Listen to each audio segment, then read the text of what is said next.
உற்சாகமாக இருக்கீங்களா? வார்த்தையை சந்திப்பதற்கு எத்தனை பேர் ஆயத்தமா இருக்கீங்க? பரிசுத்த ஆவியானவர் என்ன பேச போகிறார் என்பதை கேட்பதற்கு எத்தனை பேர் ஆயத்தமா இருக்கீங்க? அதுக்காக தான் இங்க வந்திருக்கீங்க. ஏதோ ஒரு ஆசீர்வாதத்துக்காகவும் ஏதோ ஒரு கடமைக்காகவும் நம்ம இங்க வரல. அல்லேலூயா. தேவனுக்கு கொடுக்க வேண்டிய கனத்தையும் மகிமையையும் நாம் செலுத்த வேண்டியவர்களா இருக்கிறோம். அதுக்காக தான் தேவன் நம்மை சிருஷ்டித்திருக்கிறார் இந்த பூமியில். அல்லேலூயா. இதை நீங்கள் அது உணர்ந்திருக்கும் போது நிச்சயமாகவே அதுக்குரிய ஆசீர்வாதத்தை அவர் தேவன் தருகிறவராக இருக்கிறார். நான் ஆசீர்வதிக்க மாட்டேன், ஆசீர்வாதமே உனக்கு கிடையாது, இந்த பூமியில இருக்கிற வரைக்கும் நீ கஷ்டப்படணும் அப்படின்னு சொல்லி தேவன் சொல்லல. உங்களை ஆசீர்வதிப்பார். ஆனா எல்லா நேரமும் ஆசீர்வாதத்தையே பத்தி சொல்லியிருந்தா அதுதான் தவறு. அதான் தீர்க்கதரிசி கண்டிக்கிறார். அதனால கர்த்தர் நல்ல தேவனா இருக்கிறார். நம்ம ஜீவனை கொடுத்து, நம்ம பலத்தை கொடுத்து, சுகத்தை கொடுத்து, ஆரோக்கியத்தை கொடுத்து, உங்க தலையில இருக்கிற ஒவ்வொரு முடியையும் அவர் என்ன பண்ணியிருக்கிறார்? எண்ணி வைத்திருக்கிறார். அவருடைய சித்தம் இல்லாமல் என்ன பண்ணாது, ஒரு முடி கூட தரையில விழாது என்று வேதத்தில் சொல்லப்பட்டிருக்கிறது. இப்படிப்பட்ட ஒரு உறுதியான நிச்சயமான ஒரு வாக்குத்தத்தத்தை தேவன் நமக்கு கொடுத்திருக்கும் போது நம்ம எவ்வளவு நன்றி உள்ளவர்களா இருக்கிறோம் பாருங்க. அது இந்த கடைசி காலத்துல குடும்பமானால் தெரிந்து கொள்ளப்பட்டவர்களையும் எப்படி இருக்கோம், வஞ்சிக்கத்தக்கதான ஒரு காலத்துல வாழ்ந்துட்டு இருக்கோம். இப்படிப்பட்ட ஒரு காலத்துல தேவன் நமக்கு பாதுகாப்பை தந்திருக்கிறார். பாதுகாப்பு மாத்திரமல்ல, ஒரு கிருபையும் இரக்கத்தையும் நமக்கு தந்திருக்கிறார். இது போல ஒரு விசேஷித்தமான ஜனங்கள் யாருமே கிடையாது. இஸ்ரவேல் கூட விசேஷித்த ஜனங்கள் கிடையாது. அவர்களை காட்டிலும் மேன்மையானவர்கள், மகிமையானவர்கள், விசேஷித்தமானவர்கள். ஏன்? ராஜாதி ராஜாவுக்கு நம் மனவாட்டி. அல்லேலூயா. ஒரு சிங்காசனத்தில் அவரோடு கூட இருக்க போகிறோம் பிரியமானவர்களே.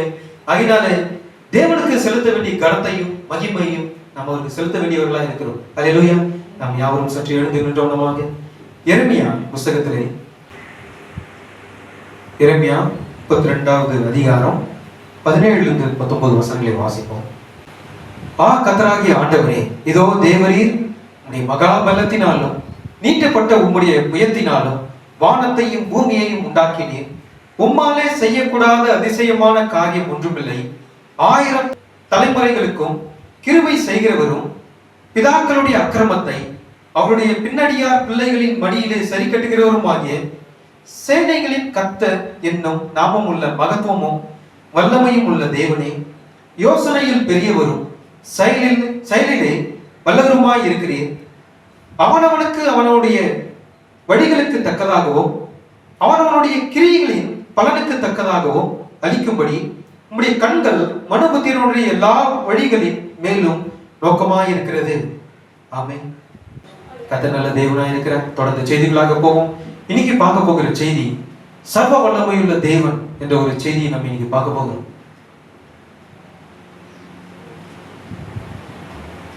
தேவன் சர்வ வல்லமை உள்ளவராக இருக்கிறார். அல்லேலூயா.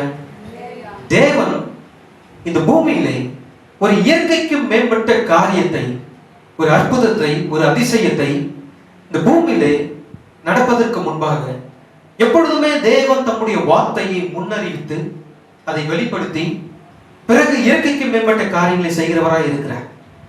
தேவன் தம்முடைய காரியத்தையும் தம்முடைய திட்டத்தையும் தம்முடைய வார்த்தையையும் முன்னறிவிக்காமல் வெளிப்படுத்தாமல் தேவன் எப்பொழுதும் இயற்கைக்கு மேம்பட்ட காரியத்தை இந்த பூமியில செய்ததாக சரித்திரமே கிடையாது. எப்பொழுதுமே தேவன் என்ன செய்கிறார்? தம்முடைய வார்த்தையை அவர் அறிவிக்க வேண்டியவராய் இருக்கிறார். தேவன் சர்வ வல்லமையுள்ளவராய் இருக்கிறார். ஏன் அவர் சர்வ வல்லமை உள்ளவர்? எப்பவுமே செய்தியில ஒரு கேள்வி இருக்கிறது. விசுவாசத்தினாலே என்ன பண்ணுவோம்? கேள்வி வரும். கேள்வி விசுவாசத்தினாலே வரும், கேட்கறதுனால வரும். தேவன் ஏன் சர்வ வல்லமையுள்ளவராய் இருக்கிறார்? எந்த ஒரு மனிதனாலும் எந்த ஒரு தேவர்களாலும் செய்ய முடியாத காரியத்தை அவர் உடையவராய் இருக்கிறார். அதனால்தான் அவர் சர்வ வல்லமையுள்ளவர். ஏனென்றால் அவரே வார்த்தையை உரைத்து, அந்த வார்த்தைக்கு அவரே கீழ்ப்படிந்து, அந்த வார்த்தைக்கு அவரே கட்டுப்பட்டு, அந்த வார்த்தை தவறாமல் நிறைவேற்றுகிறவராய் இருக்கிறார். அதனால்தான் அவர் சர்வ வல்லமையுள்ளவர். மனுஷன் என்ன பண்றான்? பேசுகிறான், ஆனா தவறி போகிறவனா இருக்கிறான். வேதத்தில் சொல்லப்படுற எந்த மனுஷனும் பொய்யன், தேவன் ஒருவரே சத்தியபரர். அதனாலே தேவனே வார்த்தை உரைத்து, அந்த வார்த்தைக்கு அவரை கட்டுப்பட்டு, அந்த வார்த்தைக்கு அவரை கீழ்ப்படிந்து, அந்த வார்த்தை அவரை காத்துக்கொண்டு சரியான நேரத்தில் ஏற்ற காலத்தில் அவர் சரியாய் பரிபூர்ணமாய் அவர் நிறைவேற்றுகிறவராய் இருக்கிறார். இந்த சர்வ வல்லமை என்பது அது தேவனுடைய வார்த்தையா இருக்கிறார். அவரே வல்லமை உள்ளவராய் இருக்கிறார். ஏன்? அவர் தான் வார்த்தையா இருக்கிறார். சர்வ வல்லமை என்பது தேவனுடைய வார்த்தையா இருக்கிறது. மேலோட்டமான காரியங்களை நான் சொல்லி கொடுமானால் கொடுக்கப்பட்ட நேரத்துக்குள்ளாக நான் முடிச்சிடுறேன். அப்படி இல்லைன்னா இன்னொரு பகுதியில் நான் பார்ப்போம். ஏனென்றால் எப்பொழுதுமே என்னுடைய ஒரே குறிக்கோள் என்னன்னா, ஒரே அட்டம்ப்ட்ல அந்த செய்தி முடிச்சிடணும்.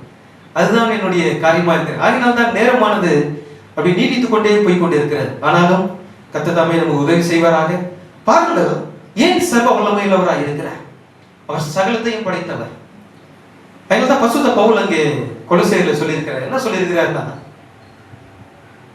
பரலோகங்கள் ஆனாலும் பூலோகங்கள் ஆனாலும் காணப்படுகிறவைகளானாலும் காணப்படாதவைகளானாலும் காணப்படாதவைகளாகிய சகல வஸ்துக்களும் சிங்காசனங்களானாலும் துரைத்தனங்களானாலும் அதிகாரங்களானாலும் கர்த்தத்துவங்களானாலும் சகலமும் அவர் மூலமாய் உண்டாயிருக்கிறது.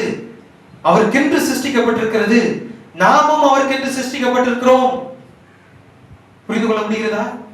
அப்படின்னா என்ன? எல்லாமே அவர் மூலமாய் உண்டாயிருக்கிறது. எதன் மூலமாய் உண்டாயிருக்கிறது? அவருடைய வார்த்தை மூலமாய் உண்டாயிருக்கிறது. தொடர்ந்து வருகிற செய்திகளை நான் பார்த்து கொண்டு வருகிறோம். இதுக்கு முன்பாக பிரசங்கித்த செய்திகளை நான் சொல்லியிருக்கிறேன். தேவனிடத்திலிருந்து புறப்பட்ட வார்த்தை, அதுதான் லோகாஸ். அது ஆதியிலே தேவனோடு கூட இருந்தது. அது தேவனா இருந்தது. அந்த வார்த்தை தான் சர்வ வல்லமை உள்ளதா இருக்கிறது. ஆமென். தேவன் எப்பொழுதுமே சர்வ வல்லமை உள்ளவராய் இருக்கிறார் என்பதை ஒவ்வொரு காலத்திலும், ஒவ்வொரு நேரத்திலும், ஒவ்வொரு சூழ்நிலையிலும், ஒவ்வொரு சமயத்திலும் அதை அவர் நிரூபித்துக் கொண்டே வருகிறார். இதுக்கு முன்பாக காணப்பட்ட ஒவ்வொரு காலங்களினூடாக வந்த ஊழியக்காரர்களும் வார்த்தையை பிரசங்கித்தவர்களும் என்ன பண்ணாங்க? தேவனுடைய சர்வ வல்லமை என்பது என்ன என்பதை தவறாக என்ன பண்ணாங்க? போதித்து விட்டார்கள். தவறாக போதித்து சர்வ வல்லமை உள்ள தேவனிடத்திலிருந்து என்ன பண்ணாங்க? வெகு தூரமாய் பிரிந்து போனார்கள். தூரமாய் போய்விட்டார்கள். அவர் எப்படிப்பட்ட மகத்தான வல்லமை உள்ள தேவன் என்பதை தவறாக போதித்து விட்டார்கள். ஒவ்வொரு காலத்திலும் நீங்கள் ஆராய்ந்து பார்க்கும்போது தேவன் சர்வ வல்லமை உள்ளவராக இருக்கிறார். உதாரணமாக நீங்க யோபுவை எடுத்துக்கிட்டீங்கன்னா, அவன் யோபு தேவனோடு கூட நடக்கும்போது அங்க யோபு கூறினான். என்ன கூறினான்? தேவரே, நீ சகலத்தையும் செய்ய வல்லவர். நீ செய்ய நினைத்தது ஒரு காலம் தடைபடாது என்று கூறியிருக்கிறார். தேவன் சகலத்தையும் செய்ய வல்லவர் என்பதை யோபு அறிந்திருந்தார். ஒவ்வொருத்தருடைய வாழ்க்கையிலும் நீங்கள் அனுபவிக்கும் போது தேவனுடைய மகத்தான வல்லமை எப்படி இருக்கிறது, மகத்தான வல்லமை நம்ம இடத்துல எப்படி வெளிப்பட்டிருக்கிறது என்பதை உங்களால் நீங்கள் அறிந்திருக்க முடியும். ஆனா இதுவரைக்கும் யாரும் நீங்க அறிந்திருக்கல. அந்த சர்வ வல்லமை உள்ள தேவனை நீங்க ஏற்கனவே சந்திச்சிட்டீங்க. ஆனா இன்னும் நீங்க அதை புரிந்து கொள்ளல. நீங்க இன்னும் அறிந்து கொள்ளல. நீங்கள் யார் என்பதை கூட நீங்க என்ன பண்ணல, இன்னும் அறிந்து கொள்ளல. ஆனா இந்த செய்தியும் நீங்கள் யார் என்பதை வெளிப்படுத்த போகிறது. தேவன் என்னவா இருக்கிறார், நீங்கள் என்னவா இருக்கிறீர்கள், நீங்க அந்த சர்வ வல்லமையில் அவரை சந்தித்தீர்களா இல்லையா என்பது விளக்குவதுதான் இந்த செய்தி. ஆகினாலே நாம் தொடர்ந்து இந்த செய்தியை நாம் பார்ப்போம். பாருங்கள், ஒரு காலத்திலே ஆதியிலே தேவன் என்ன செய்தார்? உலகத்தை சிருஷ்டித்தார். உலகத்தை சிருஷ்டித்து மனிதனை அதுக்குள்ளாக வைத்தார். ஆனா மனிதன் என்ன செய்தான்? பெரிய பெரிய பட்டணங்களை கட்டினான். பெரிய பெரிய கட்டிடங்களை, உயரமான வானளவு உயரமான கோபுரங்களை கட்டினான். உதாரணமாக சொல்ல போனீங்கன்னா, இந்த நிம்ரத் என்ன செய்தான்? பாபிலோன் என்ற பட்டணத்தை கட்டி அது சுற்றி இருக்கிற எல்லா பட்டணங்களையும் அந்த பாபிலோன் பட்டணத்தோடு கூட இணைத்தான் என்று வேதம் சொல்லப்பட்டிருக்கிறது. மனுஷங்கள் எல்லாம் எப்படி இருந்தாங்க? ஒரு மனதாக, ஏக சிந்தை உள்ளவர்களாக ஒரு மனதாக கூடி இருந்தார்கள். அவங்களால் முடியாதது என்று ஒன்றுமில்லை என்றது போல என்ன பண்ணாங்க? ஒரு மனமாய் கூடி எல்லா காரியங்களும் செய்து கொண்டிருந்தார்கள். ஆனா அங்க ஒரு மிகப்பெரிய ஒரு விஷயம் என்னன்னு பாத்தீங்கன்னா, புருஷர்களுடைய இருதயம் குளிர்ந்து போயிருந்தது. தேவனுடைய வார்த்தைக்கு செவி கொடுக்கல, தேவனுடைய வார்த்தைக்கு கீழ்ப்படியல. என்ன காரணம் பாத்தீங்கன்னா, சொரூபங்களை உண்டாக்கி, விக்கிரகங்களை உண்டாக்கி அதை என்ன பண்ணாங்க? தேவனை ஆராதிப்பதற்கு பதிலாக சொரூபங்களை வணங்கி கொண்டிருந்தார்கள். அங்கிருந்த பெண்களே விக்கிரகங்களானார்கள் என்று தீர்க்கதரிசி கூறுகிறார். என்ன காரணம் தெரியுமா? பூமியில காணப்பட்ட மனுஷ குமாரத்திகள் சௌந்தரியம் உள்ளவர்கள் என்று கண்டு தேவபுத்திரர்கள் என்ன பண்ணாங்க? அந்த பெண்களோடு கூட பாவம் செய்தார்கள். மாம்ச பிரகாரமாக என்ன பண்ணாங்க? பாவம் செய்தார்கள். புருஷர்களுக்கு முன்பாக ஸ்திரீகள் எப்படி இருந்தாங்க? விக்கிரகங்களா இருந்தார்கள். ஏன்னா அப்படிப்பட்ட காலம் பொல்லாத காலமா இருந்தது. என்ன நடந்தது? பெண் கொண்டும் பெண் கொடுத்தும் பெண் கொண்டும் இருந்தார்கள். நீங்க சந்தையில் என்ன பண்ணுவாங்க? ஆடு மாடு விற்கிறது போல பெண்களை விற்றார்கள். அப்படிப்பட்ட ஒரு கொடிதான ஒரு காலம். ஆனா தேவன் ஒரு உண்மையுள்ள சாட்சியை உடையவராக இருந்தார். தேவனுடைய வார்த்தைக்கு கீழ்ப்படுகிற, தேவனுடைய வார்த்தைக்கு செவி கொடுக்கிற ஒரு உண்மையுள்ள சாட்சி ஏனோக்கை தேவன் அங்கே வைத்திருந்தார். இயேசு கிறிஸ்து அங்கே சரியாக கூறினார். என்ன கூறினார்? நோவாவின் நாட்களில் நடந்தது போல மனுஷகுமாரன் வருகிற நாட்களிலும் நடக்கும். புருஷர்களுடைய இருதயம் அன்று எப்படி இருந்தது? குளிர்ந்து போயிருந்தது. இன்னைக்கு இருக்கிற ஸ்தாபனமும் எப்படி இருக்கிறது? குளிர்ந்து போயிருக்கிறது. அன்னைக்கு எப்படி இருந்தது அதே போலதான் இன்றும் காணப்படுகிறது. எல்லாருடைய ஆண்களும் பெண்களும் இருதயமும் குளிர்ந்து போய் தேவனை விட்டு வெகு தூரமாய் போய் விக்கிரகங்களை சொரூபங்களை வணங்கி கொண்டு பாவங்களை செய்து கொண்டிருந்த மகா கொடிதான பாவங்கள் அங்கே செய்யப்பட்டது. தேவன் அங்கே என்ன பண்றார்? மனிதனை சிருஷ்டித்தது நிமித்தமாக மனஸ்தாபப்பட்டார். ஒரு தேவனுடைய கோபாக்கினை அங்கே பற்றி எறிந்து கொண்டிருந்தது. ஆனாலும் தேவனுடைய சுவிசேஷத்தை பிரசங்கிக்கும்படியாக ஒரு சாதாரண ஒரு மனிதனை தேவன் தெரிந்து கொண்டார். ஒரு சாதாரண எளிமையான தாழ்மையான தேவனுடைய வார்த்தைக்கு செவி கொடுக்கிற, தேவனுடைய வார்த்தைக்கு கீழ்ப்படுகிற, உண்மையும் உத்தமமாக ஜீவித்த ஒரு சாட்சியை தேவன் உடையவராக இருந்தார். அவர்தான் நோவா. நோவா 120 வருஷம் பிரசங்கித்தார். தேவனிடத்தில் வெளிப்பட்டார். தேவன் கூறினார். தேவன் தரிசனத்தில் வெளிப்பட்டார். மழை பெய்ய போகிறது. என்ன பண்ணுவது? இந்த முழு உலகமும் அழிய போகிறது. ஜலமானது வந்து இந்த முழு தேசத்தையும் முழு நகரத்தையும் முழு பட்டணத்தையும் முழு உலகத்தையும் அழிக்க போகிறது என்று தேவன் கூறியிருக்கிறார் என்று 120 வருஷம் ஜனங்கள் எல்லாம் என்ன பண்ணாங்க? நீ பைத்தியக்காரன் என்று சொன்னாங்க. நீங்க வெளிப்படுத்தல் 11ஆம் அதிகாரத்துல பாத்தீங்கன்னா 2 சாட்சி, ஒன்று மோசேவும் எலியாவும் அங்கே செய்தியை பிரசங்கித்துக் கொண்டு அங்கே என்ன பண்ணாங்க? செய்தியை பிரசங்கித்துக் கொண்டு செய்தியோடு கூட அவர்கள் வல்லமையும் கொடுக்கப்பட்டது. வானத்தை அடைக்கும்படிக்கும் வானத்திலிருந்து அக்கினி இறக்குவதற்கும் அவர்கள் வல்லமைகள் கொடுக்கப்பட்டது என்று வேதம் கூறியிருக்கிறது. அதே போல இந்த 2 சாட்சிகள் இங்க இருக்கிறது. ஏனோக்கும் இங்கே நோவாவும் 2 பேரும் என்ன பண்றாங்க? வரப்போகிற நியாயத்தீர்ப்பை குறித்து அங்கே பிரசங்கம் செய்து கொண்டிருந்தார்கள். நோவா விசேஷமாக நோவா அங்கே சுவிசேஷத்தை பிரசங்கித்துக் கொண்டிருக்கும் போது ஜனங்கள் எல்லாம் இது பைத்தியம் பிடித்தவர்கள் என்று கூறினார்கள். அது போலதான் இன்றும் காணப்படுகிறது. நோவா வரப்போகிற நியாயத்தீர்ப்பை குறித்து பிரசங்கித்துக் கொண்டிருந்தார். உலகமானது அழிந்து போக போகிறது என்று பிரசங்கித்துக் கொண்டிருந்தார். அது போலதான் இன்றும் எச்சரிக்கையாக செய்தியானது சுவிசேஷமானது பிரசங்கித்துக் கொண்டிருக்கிறோம். கர்த்தராகிய இயேசு கிறிஸ்துவினுடைய சுவிசேஷத்தையும் பரிசுத்த ஆவியின் அபிஷேகத்தையும் குறித்து நம்ம என்ன பண்றோம்? இங்கே சாட்சியாக அறிவித்துக் கொண்டிருக்கிறோம். அவருடைய சுவிசேஷத்தை பிரசங்கித்துக் கொண்டிருக்கிறோம். வரப்போகிற நியாயத்தீர்ப்பை குறித்து நம்ம என்ன பண்றோம்? பிரசங்கித்துக் கொண்டிருக்கிறோம். வரப்போகிற மகா கொடிய உபத்திரவ காலத்தை குறித்து நம்ம என்ன பண்றோம்? இங்கே பிரசங்கித்துக் கொண்டிருக்கிறோம். சாட்சியாக அறிவித்துக் கொண்டிருக்கிறோம். ஓ ஜனங்களே, நீங்கள் மனம் திரும்புங்கள். கர்த்தராகிய இயேசு கிறிஸ்து சீக்கிரத்தில் வரப்போகிறார். பரலோக ராஜ்யம் சமீபித்திருக்கிறது. பரிசுத்த ஆவியானவர் பேசுகிறதை காதுள்ளவன் கேட்க கடவன். வரப்போகிற மகா உபத்திர காலம் சகோதரர்களே சகோதரிகளே கேளுங்கள். இதுவரையிலும் உலகமானது உண்டாக்கப்பட்ட முதல் இதுவரையிலும் காணப்படாத மகா உபத்திரவ காலம் வந்து கொண்டிருக்கிறது. இது உண்மை. பரிசுத்த ஆவியானவர் இருக்கிறது எவ்வளவு நிச்சயமோ நான் கூறுகிற காரியமோ அது உண்மை. இது சம்பவிக்க போகிறது. இதுவரையிலும் தேவன் சிருஷ்டித்த நாள் முதல் இதுவரையிலும் பூமியிலே நடக்காத மகா கொடிய உபத்திரவ காலம் வந்து கொண்டிருக்கிறது. இதை குறித்து தான் நீங்க என்ன பண்றோம்? உயிரை விட்டு கொண்டு பிரசங்கம் செய்து கொண்டிருக்கிறோம். பரிசுத்த ஆவியானவர் பேசுகிறதை காதுள்ளவன் கேட்க கடவன். இதே சுவிசேஷத்தை பரிசுத்த அங்கே நோவா பிரசங்கித்துக் கொண்டிருந்தார் 120 வருஷம். ஜலம் வரப்போகிறது. மனம் திரும்புங்கள். பரலோக ராஜ்யம் சமீபித்திருக்கிறது. உலகமே அழிய போகிறது. நியாயத்தீர்ப்புக்கு தப்பித்துக் கொள்ளுங்கள் என்று சொல்லினார். நோவா அங்கே என்ன பண்ற? 120 வருஷம் சலிக்கவே இல்லை. 120 வருஷம் தொடர்ந்து சொன்ன அதே பிரசங்கத்தை திருப்பி திருப்பி திருப்பி சொல்லிக் கொண்டிருந்தார். ஜனங்கள் எல்லாம் என்ன பண்ணாங்க? இவன் ஒரு பைத்தியக்காரன் என்று கூறினார்கள். ஆனா அப்படிதான் இருக்கும். ஜனங்கள் மத்தியில் இது பைத்தியமாக இருக்கும். ஏன்னா தேவன் தெரிந்து கொண்டது பைத்தியத்தை தான். ஹல்லேலூயா. ஞானிகளை வெட்கப்படுத்தும்படி தேவன் பைத்தியமானதை தெரிந்து கொண்டார். பலவான்களை வெட்கப்படுத்தும்படி தேவன் பலவீனங்களை தெரிந்து கொண்டார். பலவீனம் உள்ளவர்களை. அப்ப நம்ம யார் உலகத்துக்கு பைத்தியமா இருக்கிறோம்?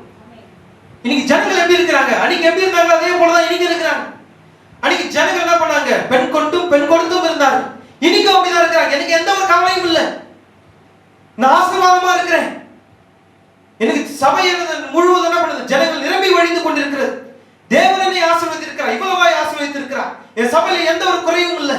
நான் திருவசனம் பண்ணேன் என்று என்ன பண்றாங்க? இன்னைக்கு சபை கூறிக்கொண்டிருக்கிறது. ஆனா அவங்க எப்படிப்பட்டவங்க? குருடரும் தரித்திரரும் பரிதபிக்கப்பட்டவரும் நிர்வாணியமா இருக்கிறார்கள் என்று வேதம் கூறியிருக்கிறது. அன்னைக்கு ஜனங்கள் பெண் கொண்டும் பெண் கொடுத்தும் இருக்கிறார்கள். அதே போலதான் இன்னைக்கும் எனக்கு எந்த ஒரு குறையும் இல்லை. இன்னைக்கு புசித்து குடித்து நாளைக்கு எந்த கவலையும் இல்லை. நாளை பத்தி நாளை தினத்தை குறித்து எந்த கவலையுமே இல்லை. தேவன் என்னை ஆசீர்வதித்திருக்கிறார், என்னை உயர்த்திருக்கிறார், என்னை மேன்மையாக வைத்திருக்கிறார் என்று நினைத்திருக்கிறார்கள். ஆனால் அங்கதான் ஒரு காரியமே இருக்கிறது. அது குறித்து தான் நம்ம என்ன பண்றோம்? சுவிசேஷத்தை பிரசங்கித்துக் கொண்டிருக்கிறோம். நீங்க இந்த இந்தோனேஷியா, தாய்லாந்துலாம் போனீங்கன்னா உங்களால தெளிவா பார்க்க முடியும். ஒரு டூரிஸ்டர் ஒரு அமெரிக்காவோ இல்ல வேற தேசத்து வெளிநாட்டு ஆளுங்க யாராவது அங்க வராங்க, இந்தோனேஷியாவுக்கு இல்ல தாய்லாந்துக்கு வராங்கன்னா, வாடகைக்காக பெண்களை என்ன பண்றாங்க, விக்கிறாங்க. தெரியுமா யாருக்காவது? வாடகைக்காக என்ன பண்றாங்க, பெண்களை விற்கிறாங்க. கொடுப்பதும் வாங்குவதும் நோவாவின் காலத்தில் இருந்தது, அதே போலதான் இப்பொழுதும் இருக்கிறது. இந்தோனேஷியால பாத்தீங்கன்னா ஒரு டூரிஸ்ட் உள்ள வராருன்னா ஒரு 30 நாள் அவருடைய விசா, டூரிஸ்ட் விசா 30 நாள் இல்ல 2 மாசம் இல்ல 6 மாசம் இல்ல 1 வருஷம் விசா எடுக்கும் போது என்ன பண்ணுவாங்க, பர்மிட் கொடுப்பாங்க. எத்தனை நாள், 6 மந்தா இல்ல 1 இயரா வேலிடிட்டி அப்படின்னு சொல்லிட்டு 1 இயர்க்குள்ள ரிட்டர்ன் ஆயிடும். இல்ல 30 டேஸ்க்கு இல்ல என்ன பண்ணா ரிட்டர்ன் ஆயிடும். அவங்க எடுத்திருக்கிற எத்தனை நாளுக்கு அவங்க அப்ளை பண்ணிருக்காங்களோ அத்தனை நாள் வரைக்கும் என்ன பண்ணலாம், அந்த இந்தோனேஷியாலயோ இல்ல மற்ற தேசத்துல இருக்கலாம். ஆனா எதுக்காக இந்த காரியத்தை கூறி வருகிறேன் என்றால், பெண்களை வாடகைக்கு விற்கிறார்கள். $12,000 அல்லது இது வந்து காலத்தை பொறுத்து, கால அவகாசத்தை பொறுத்து. 1 மாசம் வேணுமா, 2 மாசம் வேணுமா, 6 மாசம் வேணுமா, 1 வருஷம் வேணுமா, எத்தனை நாள் அந்த டூரிஸ்ட் அங்க இருக்கிறாங்களோ அத்தனை நாளுக்கு வாடகைக்கு மனைவி, திருமணமாகாமலே ஒரு பெண்ணை என்ன பண்ணலாம், வாடகைக்கு மனைவியாக வைத்துக் கொள்ளலாம். ஒரு மனைவி இடத்துல ஒரு ஆண் எப்படி எல்லாம் அனுபவிக்கிறானோ அது போல அனுபவித்துக் கொள்ளலாம். சௌரனே கேளுங்கள், வாழ்ந்து கொண்டிருக்கிற காலம் எவ்வளவு கொடிதான காலம் என்பதை நீங்கள் அறிந்து கொள்ளுங்கள். இயேசு கிறிஸ்து கூறினார், நோவாவை நாட்களில் நடந்தது போல மனுஷகுமாரன் வருகிற நாட்களிலும் நடக்கும் என்று. அது போலதான் இன்றும் இருக்கிறது. நீங்க தாய்லாந்துல எல்லாம் போனீங்கன்னா எப்படி இருக்கு தெரியுமா, எல்லா தெருக்கள்ல பெண்கள் வந்து எப்படி இருப்பாங்கன்னா, நம்ம இன்னைக்கு எப்படி போட்டிருக்க ட்ரெஸ், நம்ம உள்ளாடைகள் ஒன்று போட்டிருப்போம், உள்ளாடை போட்டுதான் மேல ஒரு ஆடையை போடுறோம். ஆனா அவங்க உள்ளாடை தான் மேலாடை. உங்களுக்கு புரிந்து கொள்ள முடிகிறதா? நம்ம எப்பவுமே உள்ளாடை போட்டுட்டு மேல ட்ரெஸ் போடுறோம், அவங்க எப்படி போடுறாங்க, உள்ளாடை தான் அவங்களுக்கு மேலாடை. இதை போட்டு தெருக்களில் நின்று கொண்டிருக்கிற போகிற வருகிற ஒவ்வொரு ஆணையும் கவர்ந்து இழுத்து அவருடைய கரங்களை பிடித்து இழுத்துட்டு உள்ள எடுத்துட்டு போறாங்க. இதெல்லாம் நீங்க யூடியூப்ல பார்க்க முடியும். காலம் எப்படிப்பட்ட ஒரு கொடிதான காலம் என்று பாருங்கள். வாழ்ந்து கொண்டிருக்கிற காலம் எவ்வளவு பயங்கரமான ஒரு அருவருப்பான ஒரு காலம் என்பதை பாருங்கள். LGBTQ, ஆண் புணர்ச்சிக்காரரும் பெண் புணர்ச்சிக்காரரும் இருக்கிறார்கள். ஆணுக்கு ஆண் திருமணம் செய்து கொள்ளலாம், பெண்ணுக்கு பெண் திருமணம் செய்து கொள்ளலாம், சட்டம் இயற்றப்பட்டிருக்கிறது. ஒவ்வொரு அரசாங்கத்துக்கு முன்னாடியே சாத்தான் இருக்கிறான். இப்ப எப்படிப்பட்ட காலத்தில் நாம் வாழ்ந்து கொண்டிருக்கிறோம் என்பதை நீங்கள் அறிந்திருக்க வேண்டும். இதே காலம் தான் அங்க நோவாவின் காலம். நோவாவின் காலம் தான் இந்த காலம். நோவா என்ன பண்ணா, ஆமா அது குறித்து அவன் பிரசங்கம் பண்ணி கொண்டிருந்தான். ஆனா ஜனங்கள் என்ன பண்ணாங்க, பைத்தியக்காரன் என்று நினைத்தாங்க. ஏன் தெரியுமா, அவங்க மழையை பார்க்காதவங்க. ஏன்னா மழையே கிடையாது. அவங்க வாழ்ந்த காலத்துல மழையே பெய்யல. ஜனங்கள் வந்து மழையை காணவில்லை என்று தீர்க்கதரிசி கூறுகிறார். அவங்களாம் மழை என்னன்னே தெரியாது. ஆனா நோவா பிரசங்கிக்கும் போது அதை செவி கொடுப்பது ஒருத்தனும் கிடையாது.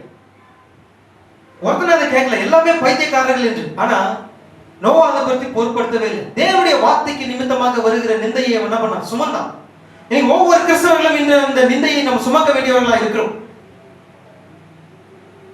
அன்னைக்கு இருந்தவங்க என்ன நினைச்சாங்க, ஏதோ பைத்தியக்காரன், ஏதோ வயசாயிடுச்சு, இவங்க ஏதோ மூளை கோளாறு, ஏதோ மெண்டல் ஆயிட்டா, சொன்னதையே திருப்பி திருப்பி 120 வருஷமா சொல்றான், இது வரைக்கும் மழையே வரல.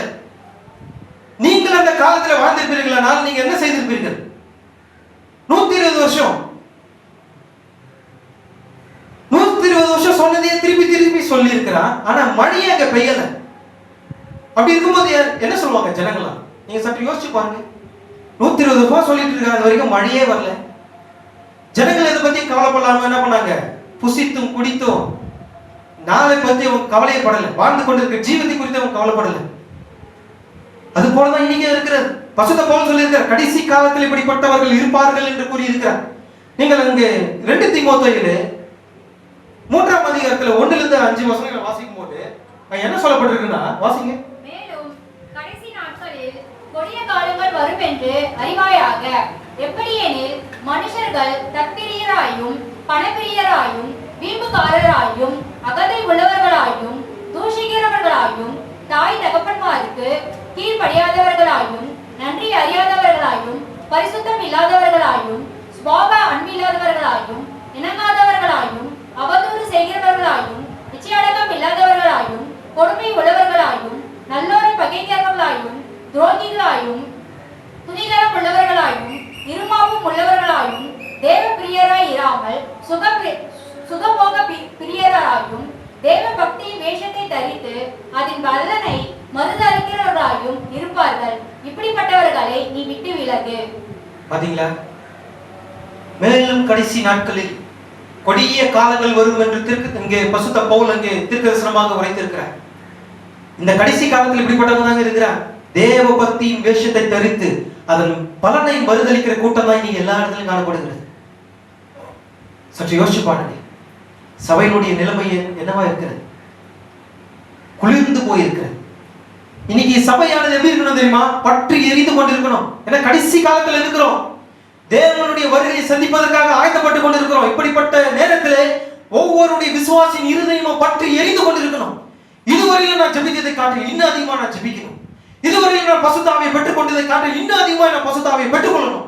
நான் இதுவரையிலும் நான் தேவனை நேசித்ததை காட்டி இன்னும் அதிகமாக நான் நேசிக்கணும். இதுவரையிலும் நான் தேவனை கிட்டி நெருங்கி சேர்ந்ததை காட்டி இன்னும் அதிகமாக நான் அவரை என்ன பண்ணணும்? கிட்டி நெருங்கி சேர வேண்டும்.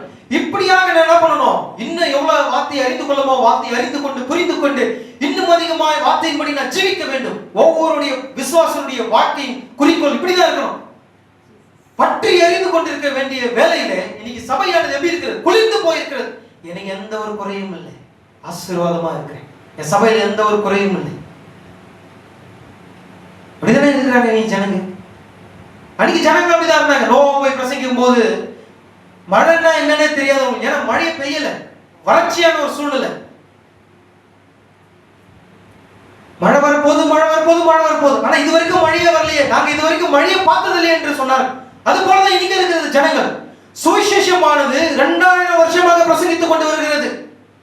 கேட்கிறீங்களா பிரியமானவர்களே? சுவிசேஷமானது 2000 வருஷமாய் பிரசங்கிக்கப்பட்டு வருகிறது. ஆனாலும் இன்று வரையிலும் எந்த ஒரு மனிதனாலும் யாருக்குமே தெரியல.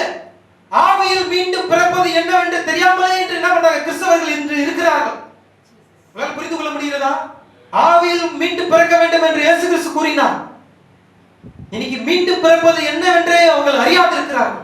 அன்னைக்கு மழையை பத்தி அவங்க அறியாது இருந்தது போல இன்னைக்கு எப்படி இருக்கிறாங்க? ஆவியில் மீண்டும் பிறப்பது என்ன என்பதை அவர்கள் அறியாது இருக்கிறார். ஆனா சுவிசேஷமானது 2000 வருஷமா பிரசங்கிக்கப்பட்டு வருகிறது. ஜனங்க யாரும் அதை ஏத்துக்கல. தேவனுடைய இரக்கத்தையும் கிருபையும் புறக்கணித்தால் நியாய தீர்ப்பு மாத்திரமே. நோவா 120 வருஷமா பிரசங்கம் செய்தும் ஒருவரும் அதை என்ன பண்ணல, கேட்கவே இல்லை. இவன் ஏதோ பைத்தியக்காரன் என்று சொல்லிக் கொண்டிருந்தார்கள். ஆனால் தேவன் தன்னுடைய வார்த்தை உரைத்தபடியே வார்த்தை நிறைவேற்றுவதற்கு தேவன் யாருன்னு காட்டணும்ல. ஏன்னா சுவிசேஷமானது 120 வருஷம் பிரசங்கிக்கப்பட்டது. இன்னைக்கு 2000 வருஷமாக சுவிசேஷமானது பிரசங்கிக்கப்பட்டிருக்கிறது. ஆனா ஜனங்கள் அதை கேட்க தவறினார்கள். தேவனுடைய இரக்கத்தையும் தேவனுடைய கிருபையும் புறக்கணித்தார்கள். அப்படி புறக்கணித்தால் நியாய தீர்ப்பை மாத்திரமே வேறு எதுவுமே என்ன பண்ணல, மீதியாக விடப்படல. 120 வருஷம் அங்க தேவன் அங்க என்ன பண்ணாரு? நோவா மூலமாக தேவன் வார்த்தை உரைத்தாரா இல்லையா? இப்போ சரியான நேரம் வந்திருக்கிறது வார்த்தை நிறைவேற்றுவதற்கு. தேவன் தான் யார் என்பதை நிரூபிப்பதற்கு சரியான காலம் வந்தது, சரியான நேரம் வந்தது, சரியான சூழ்நிலை வந்தது. என்ன நடந்தது தெரியுமா? பகல் அப்படியே அந்தகாரமா மாறினது. கார்மேகம் என்ன பண்ணது? சூழ்ந்து கொண்டது. வெளிச்சமே அங்க இல்லை. சூரியனை மூடி போட்டது. வானத்தின் மதகுகள் எல்லாம் திறக்கப்பட்டது. பூமி அதிர்ந்து என்ன பண்ணது? பூமி பிளந்து நீரூற்றுகள் எல்லாம் வெளியே வந்தது. மழையானது தொடங்க ஆரம்பித்தது. எல்லாம் என்ன நடந்தாங்க? மழை இதுதான் போல மழை, நோவா சொன்னது இதுதான் போல மழை அப்படின்னு சொல்லி என்ன பண்ணாங்க? ஒரே ஆடல் பாடல் மேல தாளத்தோடு கூட. சின்ன பசங்க எல்லாம் பாத்தீங்கன்னா என்ன பண்ணுவாங்க? மழையில வந்த உடனே டான்ஸ் எல்லாம் ஆடுவாங்க. சின்ன பசங்க நீங்களும் ஆடி இருப்பீங்க. அது போல என்ன பண்ணாங்க? மழையை பார்த்ததும் ஒரு சந்தோஷம். ஏன்னா வறட்சியான பூமியில மழை பெய்யும் போது எப்படி இருக்கும்? விவசாயிகள் ஆனாலும் சரி, இது வரைக்கும் மழையை பார்க்காதவங்க எப்படி இருக்கும்? ஒரே ஒரு சந்தோஷம் இருக்கும். ஆடல் பாடலோடு கூட என்ன பண்ணாங்க? குடிச்சு வெறிச்சு என்ன பண்ணாங்க? ஆமா, புசித்து மாம்சங்களை எல்லாம் புசித்து நடங்களில் ஆடி சந்தோஷத்தை தெரிவித்துக் கொண்டிருந்தார்கள். ஆனால் அதுதான் நியாய தீர்ப்பு என்பதை அவர்கள் அறியாதிருந்தார்கள். வானம் இரண்டாக கிழிந்தது. நீரூற்றானது ஊற்றப்பட்டது பூமியின் மேல். பூமியானது பிளந்து நீரூற்றானது வெளியே வந்தது. 40 நாள் என்ன பண்ணது? தொடர்ந்து மழை. எல்லா ஜனங்கள் ஆடி பாடி இருந்தவங்க மழை வந்து நிக்கவே இல்லை, தொடர்ந்து பெய்து கொண்டே இருக்கிறது. எல்லா வீட்டுல இருந்தாங்க, முடங்கி போயிருந்தாங்க. கொஞ்சம் கொஞ்சமா தண்ணி மேல வர ஆரம்பிச்சது. வீட்டுக்குள்ள தண்ணி வர ஆரம்பிச்சது. அப்பதான் நோவா சொன்னதை உணர்ந்தார். அப்பதான் நோவா பிரசங்கித்ததை அவர்கள் உணர்ந்தார்கள். ஆமா, நோவா பிரசங்கித்தானே என்று, நம்ம அவனை பைத்தியக்காரன் என்று சொன்னோமே என்று. ஆனா தேவனுடைய வல்லமை அங்கே வெளிப்பட்டது. வானங்கள் எல்லாம் கிழிக்கப்பட்டது, பூமியானது பிளந்து நீரூற்றுகள் எல்லாம் வெளியே வந்தது. தேவன் யாருன்னு காட்டணும்ல, தேவனுடைய வார்த்தை நிறைவேறணும்ல. பாருங்க, நோவாவை தேட ஆரம்பிக்கிறான். நோவா என்ன பண்ண, கதறி கூச்சலிட்டு பேழை என்ன பண்ண தட்டுறாங்க. ஆனா தேவன் பேழை அடைத்தார். ஹல்லேலூயா. இன்னைக்கு நம்முடைய பேழை ஒரு நாள் அடைக்க வேண்டிய நேரம் வந்து கொண்டிருக்கிறது சகோதரனே சகோதரியே. ஹல்லேலூயா. 10 கன்னிகைகள் இருந்தார்கள். 5 பேர் புத்தி உள்ளவர்களும் 5 பேர் புத்தி இல்லாதவர்களும். எண்ணெயில விளக்கு என்ன பண்ண, விளக்குல எண்ணெய் காலியாச்சுன்னு சொல்லி விக்கிறவங்க கிட்ட போய் வாங்கறதுக்காக போயிட்டாங்க. ஆனா மணவாளன் அந்த நேரத்துல வந்தார். யார் அந்த மணவாளன்? நம்முடைய கர்த்தராகிய இயேசு கிறிஸ்து.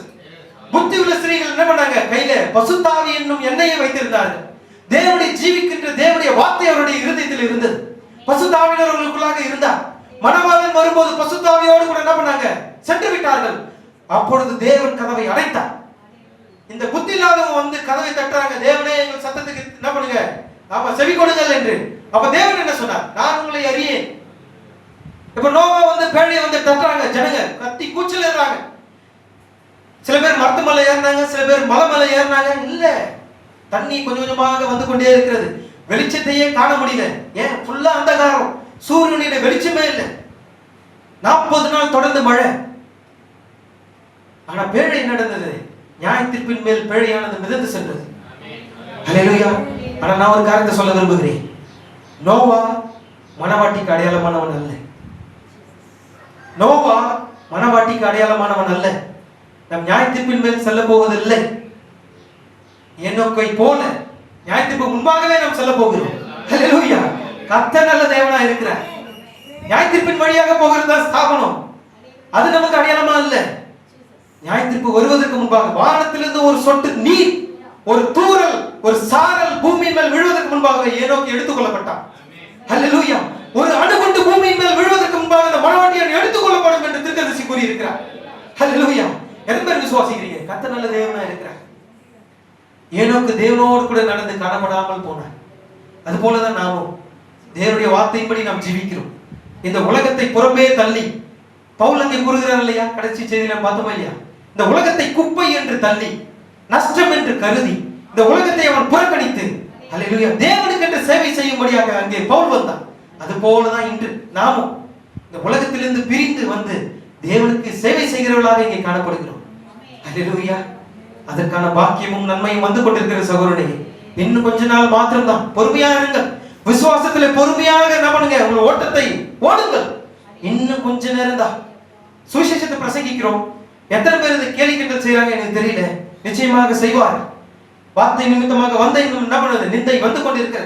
மறைவில் பேசுவாங்க, உங்களுக்கு நேர்பட பேச மாட்டாங்க. ஆனா உங்களுக்கு மறைவில் பேசுவாங்க. ஆனால் நோவாம் காலத்திலே கத்தி கதறி கூச்சலிட்டாங்க போவாங்க. அதே போல இன்னைக்கு கடைசி காலத்தில் நடக்க போகிறது.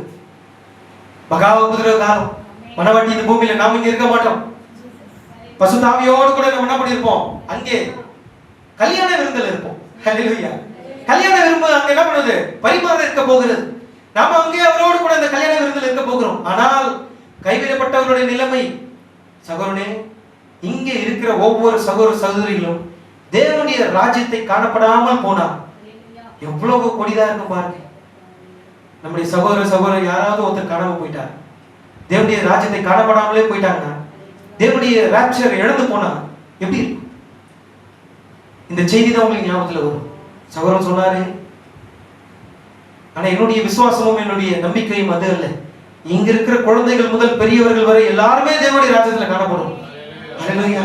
அதற்காகவே தேவனுடைய சேவை செய்வதற்காகவே தேவன் எங்களை வேலைக்காரர்களாக நியமித்திருக்கிறார். ஆகினாலே இந்த காரியத்தை எல்லாம் கூற வேண்டியது எங்களுடைய கடமையா இருக்கிறது. தேவன் சர்வ வல்லமை உள்ளவர். பாத்தீங்களா, தேவன் வார்த்தையை உரைத்தார்.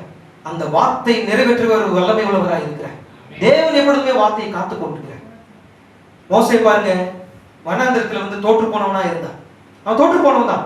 எப்ப வருது, ஏன் வருது பார்க்கும் போதெல்லாம் சொல்லும் போதெல்லாம் நீங்க தோற்று போனவன் நீங்க சொல்றீங்களேன்னு நினைக்கிறீங்க. இல்ல, அதுக்கு ஒரு காரணம் இருக்கிறது. அவன் தோற்று போனவன். ஏன் தோற்று போனவன்? அதே நான் உங்களுக்கு சொல்றேன் பாருங்க. வனாந்திரத்துல ஆடுகளை வைத்துக் கொண்டு இருக்கும்போது ஒரு எரிகிற முச்செடியை என்ன பண்ண கண்டான்.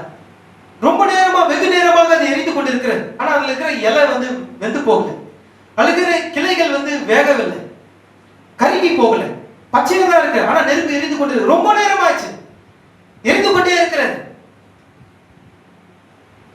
மோசே பார்க்கும்படி கிட்டே போனான். அந்த முட்புதர்ல யார் இருக்கிறா? சர்வ வல்லமையுள்ள தேவன் அங்க இருக்கிறார். ஹல்லேலூயா. அந்த எரிகிற முட்செடியிலே சர்வ வல்லமையுள்ள தேவன் அங்க இருக்கிறார். சர்வ வல்லமையுள்ள தேவனை யார் சந்தித்தார்? மோசே சந்தித்தார். சர்வ வல்லமையுள்ள தேவனை சந்திக்கிற வரையில் மோசே தோற்று போனவன். ஆனால் எப்பொழுது அவன் சர்வ வல்லமையுள்ள தேவனை அவன் சந்தித்தானோ அப்பொழுதே அவன் வாழ்க்கை மாறி போனது. ஹல்லேலூயா. இன்று நாம் அந்த சர்வ வல்லமையுள்ளவரை சந்தித்திருக்கிறோம். ஹல்லேலூயா. தொடர்ந்து வருகிற செய்தியில நான் சொல்றேன், உங்களுக்கு விளக்குகிறேன். பாருங்கள், சர்வ வல்லமையுள்ள தேவன் அந்த எரிகிற முச்செடியில் இருந்தார். அவர் உடன்படிக்கையின் தூதனாக அந்த எரிகிற முச்செடியில் இருந்தார். ஆனா உற்று ரொம்ப நேரம் உற்று பார்த்து கொண்டு இருக்கிறார். அது என்னவா இருக்கும்? எரிந்து கொண்டிருக்கிறது. இலகை கருகி போகல, எதுவுமே வெந்து போகல, எதுவுமே கருகி சாம்பலாக போகல, ரொம்ப நேரமா எரிஞ்சிட்டு இருக்கிறது. புரியல. எப்பவுமே இயற்கைக்கு மேம்பட்டது உங்களால் புரிந்து கொள்ள முடியாது. அது உங்களுடைய ஞானத்துக்கும் உங்களுடைய அறிவுக்கும் உங்களுடைய புத்திக்கும் உங்களுடைய புரிந்து கொள்வதற்கும் உங்களுடைய யோசனைகளுக்கும் கற்பனைகளுக்கும் எண்ணங்களுக்கும் உங்களுடைய அறிவியலுக்கும் விஞ்ஞானத்துக்கும் எல்லாவற்றுக்கும் மேம்பட்டுதான் இந்த சர்வ வல்லமை.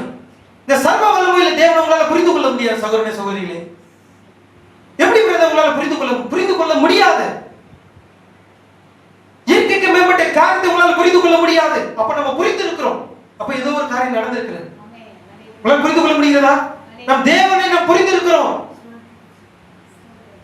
அப்ப ஏதோ ஒரு காரியம் நம்முடைய வாழ்க்கையில சம்பவித்திருக்கிறது. அதனால்தான் சர்வ வல்லமையுள்ள தேவனை நாம் புரிந்து கொள்கிறோம். இயற்கைக்கு மேம்பட்ட காரியங்களை நாம் புரிந்து கொள்கிறோம். தீர்க்கதரிசி என்னதமா சொல்றாரு? இயற்கைக்கு மேம்பட்ட காரியங்களால் புரிந்து கொள்ள முடியாது, புரிந்து கொள்ள இயலாது என்று கூறுகிறார். நான் அதை உங்களுக்கு வாசித்து காண்பிக்கிறேன். வாசிக்கிறேன், கவனிங்க. இந்த இயற்கைக்கு மேம்பட்ட அற்புதத்தை பகுத்தறிய இயலாத மனிதனுடைய எண்ணத்தினால் ஒருபோதும் புரிந்து கொள்ள முடியாது. புரிந்து கொள்ள முடிகிறதா? மனிதனுடைய எண்ணத்தினால் என்ன பண்ண முடியாது? இதை, அதாவது இயற்கைக்கு மேம்பட்டதை ஒரு மனிதனால் புரிந்து கொள்ள இயலாது என்று தீர்க்கதரிசி கூறுகிறார். அது அவருடைய அறிவுக்கு எட்டாதது. அதை புரிந்து கொள்ள நீங்கள் அந்த சர்வ வல்லமையுள்ளவரை சந்தித்தாக வேண்டும். ஹல்லேலூயா. நீங்கள் அவரை புரிந்து கொள்ள வேண்டும் என்றால் அந்த சர்வ வல்லமையுள்ளவரை நீங்க என்ன பண்ணணும்? சந்திக்க வேண்டும் என்று தீர்க்கதரிசி கூறுகிறார். நீங்கள் அப்படி செய்யும் போது, எப்படி செய்யும் போது? நீங்கள் அவரை சந்தித்த பிறகு இயற்கைக்கு மேம்பட்ட காரியங்களை தொடர்பு கொள்வீர்கள். அப்போ என்ன நடக்கும் என்றால் உங்களுடைய வாழ்க்கையின் ஜீவியம் மாறும், உங்கள் சிந்தனைகள் மாறும், உங்களுடைய யோசனைகள் மாறும். நீங்கள் முற்றிலும் மாறுபட்டவர்களா இருப்பீர்கள். எப்ப மாறுபட்டவர்களா இருக்கிறீங்க? ஹல்லேலூயா. முற்றிலும் மாறுபட்டவர்கள். உலகத்தாரை போல நீங்க ஜீவிக்கல. சகோதரிகளை நீங்க பாருங்க, யாராவது நகைகளை போட்டிருக்கீங்களா? இல்ல. உலகத்தாரை போல நீங்கள் அணிந்து கொள்ளவில்லை. உலகத்தாரை போல நீங்கள் உடுத்தவில்லை. உலகத்தாரை போல நீங்க என்ன பண்ணல? முடிய வெட்டிக்கல. உலகத்தாரை போல புறம்பான அலங்கரிப்பை நீங்க நாடல. ஹல்லேலூயா. ஏதோ ஒரு காரியம் சந்தித்திருக்கிறது. என்ன காரியம்? நீங்கள் அந்த சர்வ வல்லமையுள்ளவரை சந்தித்திருக்கீங்க. ஹல்லேலூயா. நீங்க அவரை சந்தித்ததுனாலதான் உங்க வாழ்க்கை இப்பொழுது மாறி இருக்கு.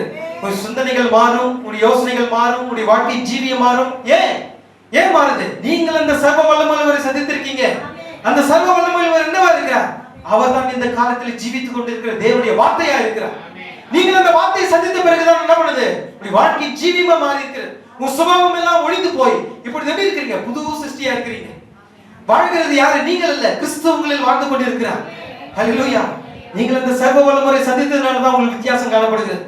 நீங்கள் மற்றவர்களோடு கூட உங்களால் ஐக்கியம் கொள்ள முடியாது, மற்றவர்களோடு கூட உங்களால் தொடர்பு கொள்ள முடியாது. காரணம் என்ன? நீங்கள் ஏற்கனவே வேறு பிரிக்கப்பட்டவர்கள். திரும்ப உங்களால் பாவம் செய்ய முடியாது. ஏன்னா நீங்கள் ஆவியில் மீண்டும் பிறந்தவர்கள். ஆவியில் மீண்டும் பிறந்தவன் பாவம் செய்யான் என்று வேதம் கூறியிருக்கிறது. ஏனென்றால் நீங்கள் ஆவியில் மீண்டும் பிறந்து அந்த சர்வ வல்லமையோடு கூட நீங்க என்ன பண்ணிருக்கீங்க? இணைக்கப்பட்டிருக்கீங்க.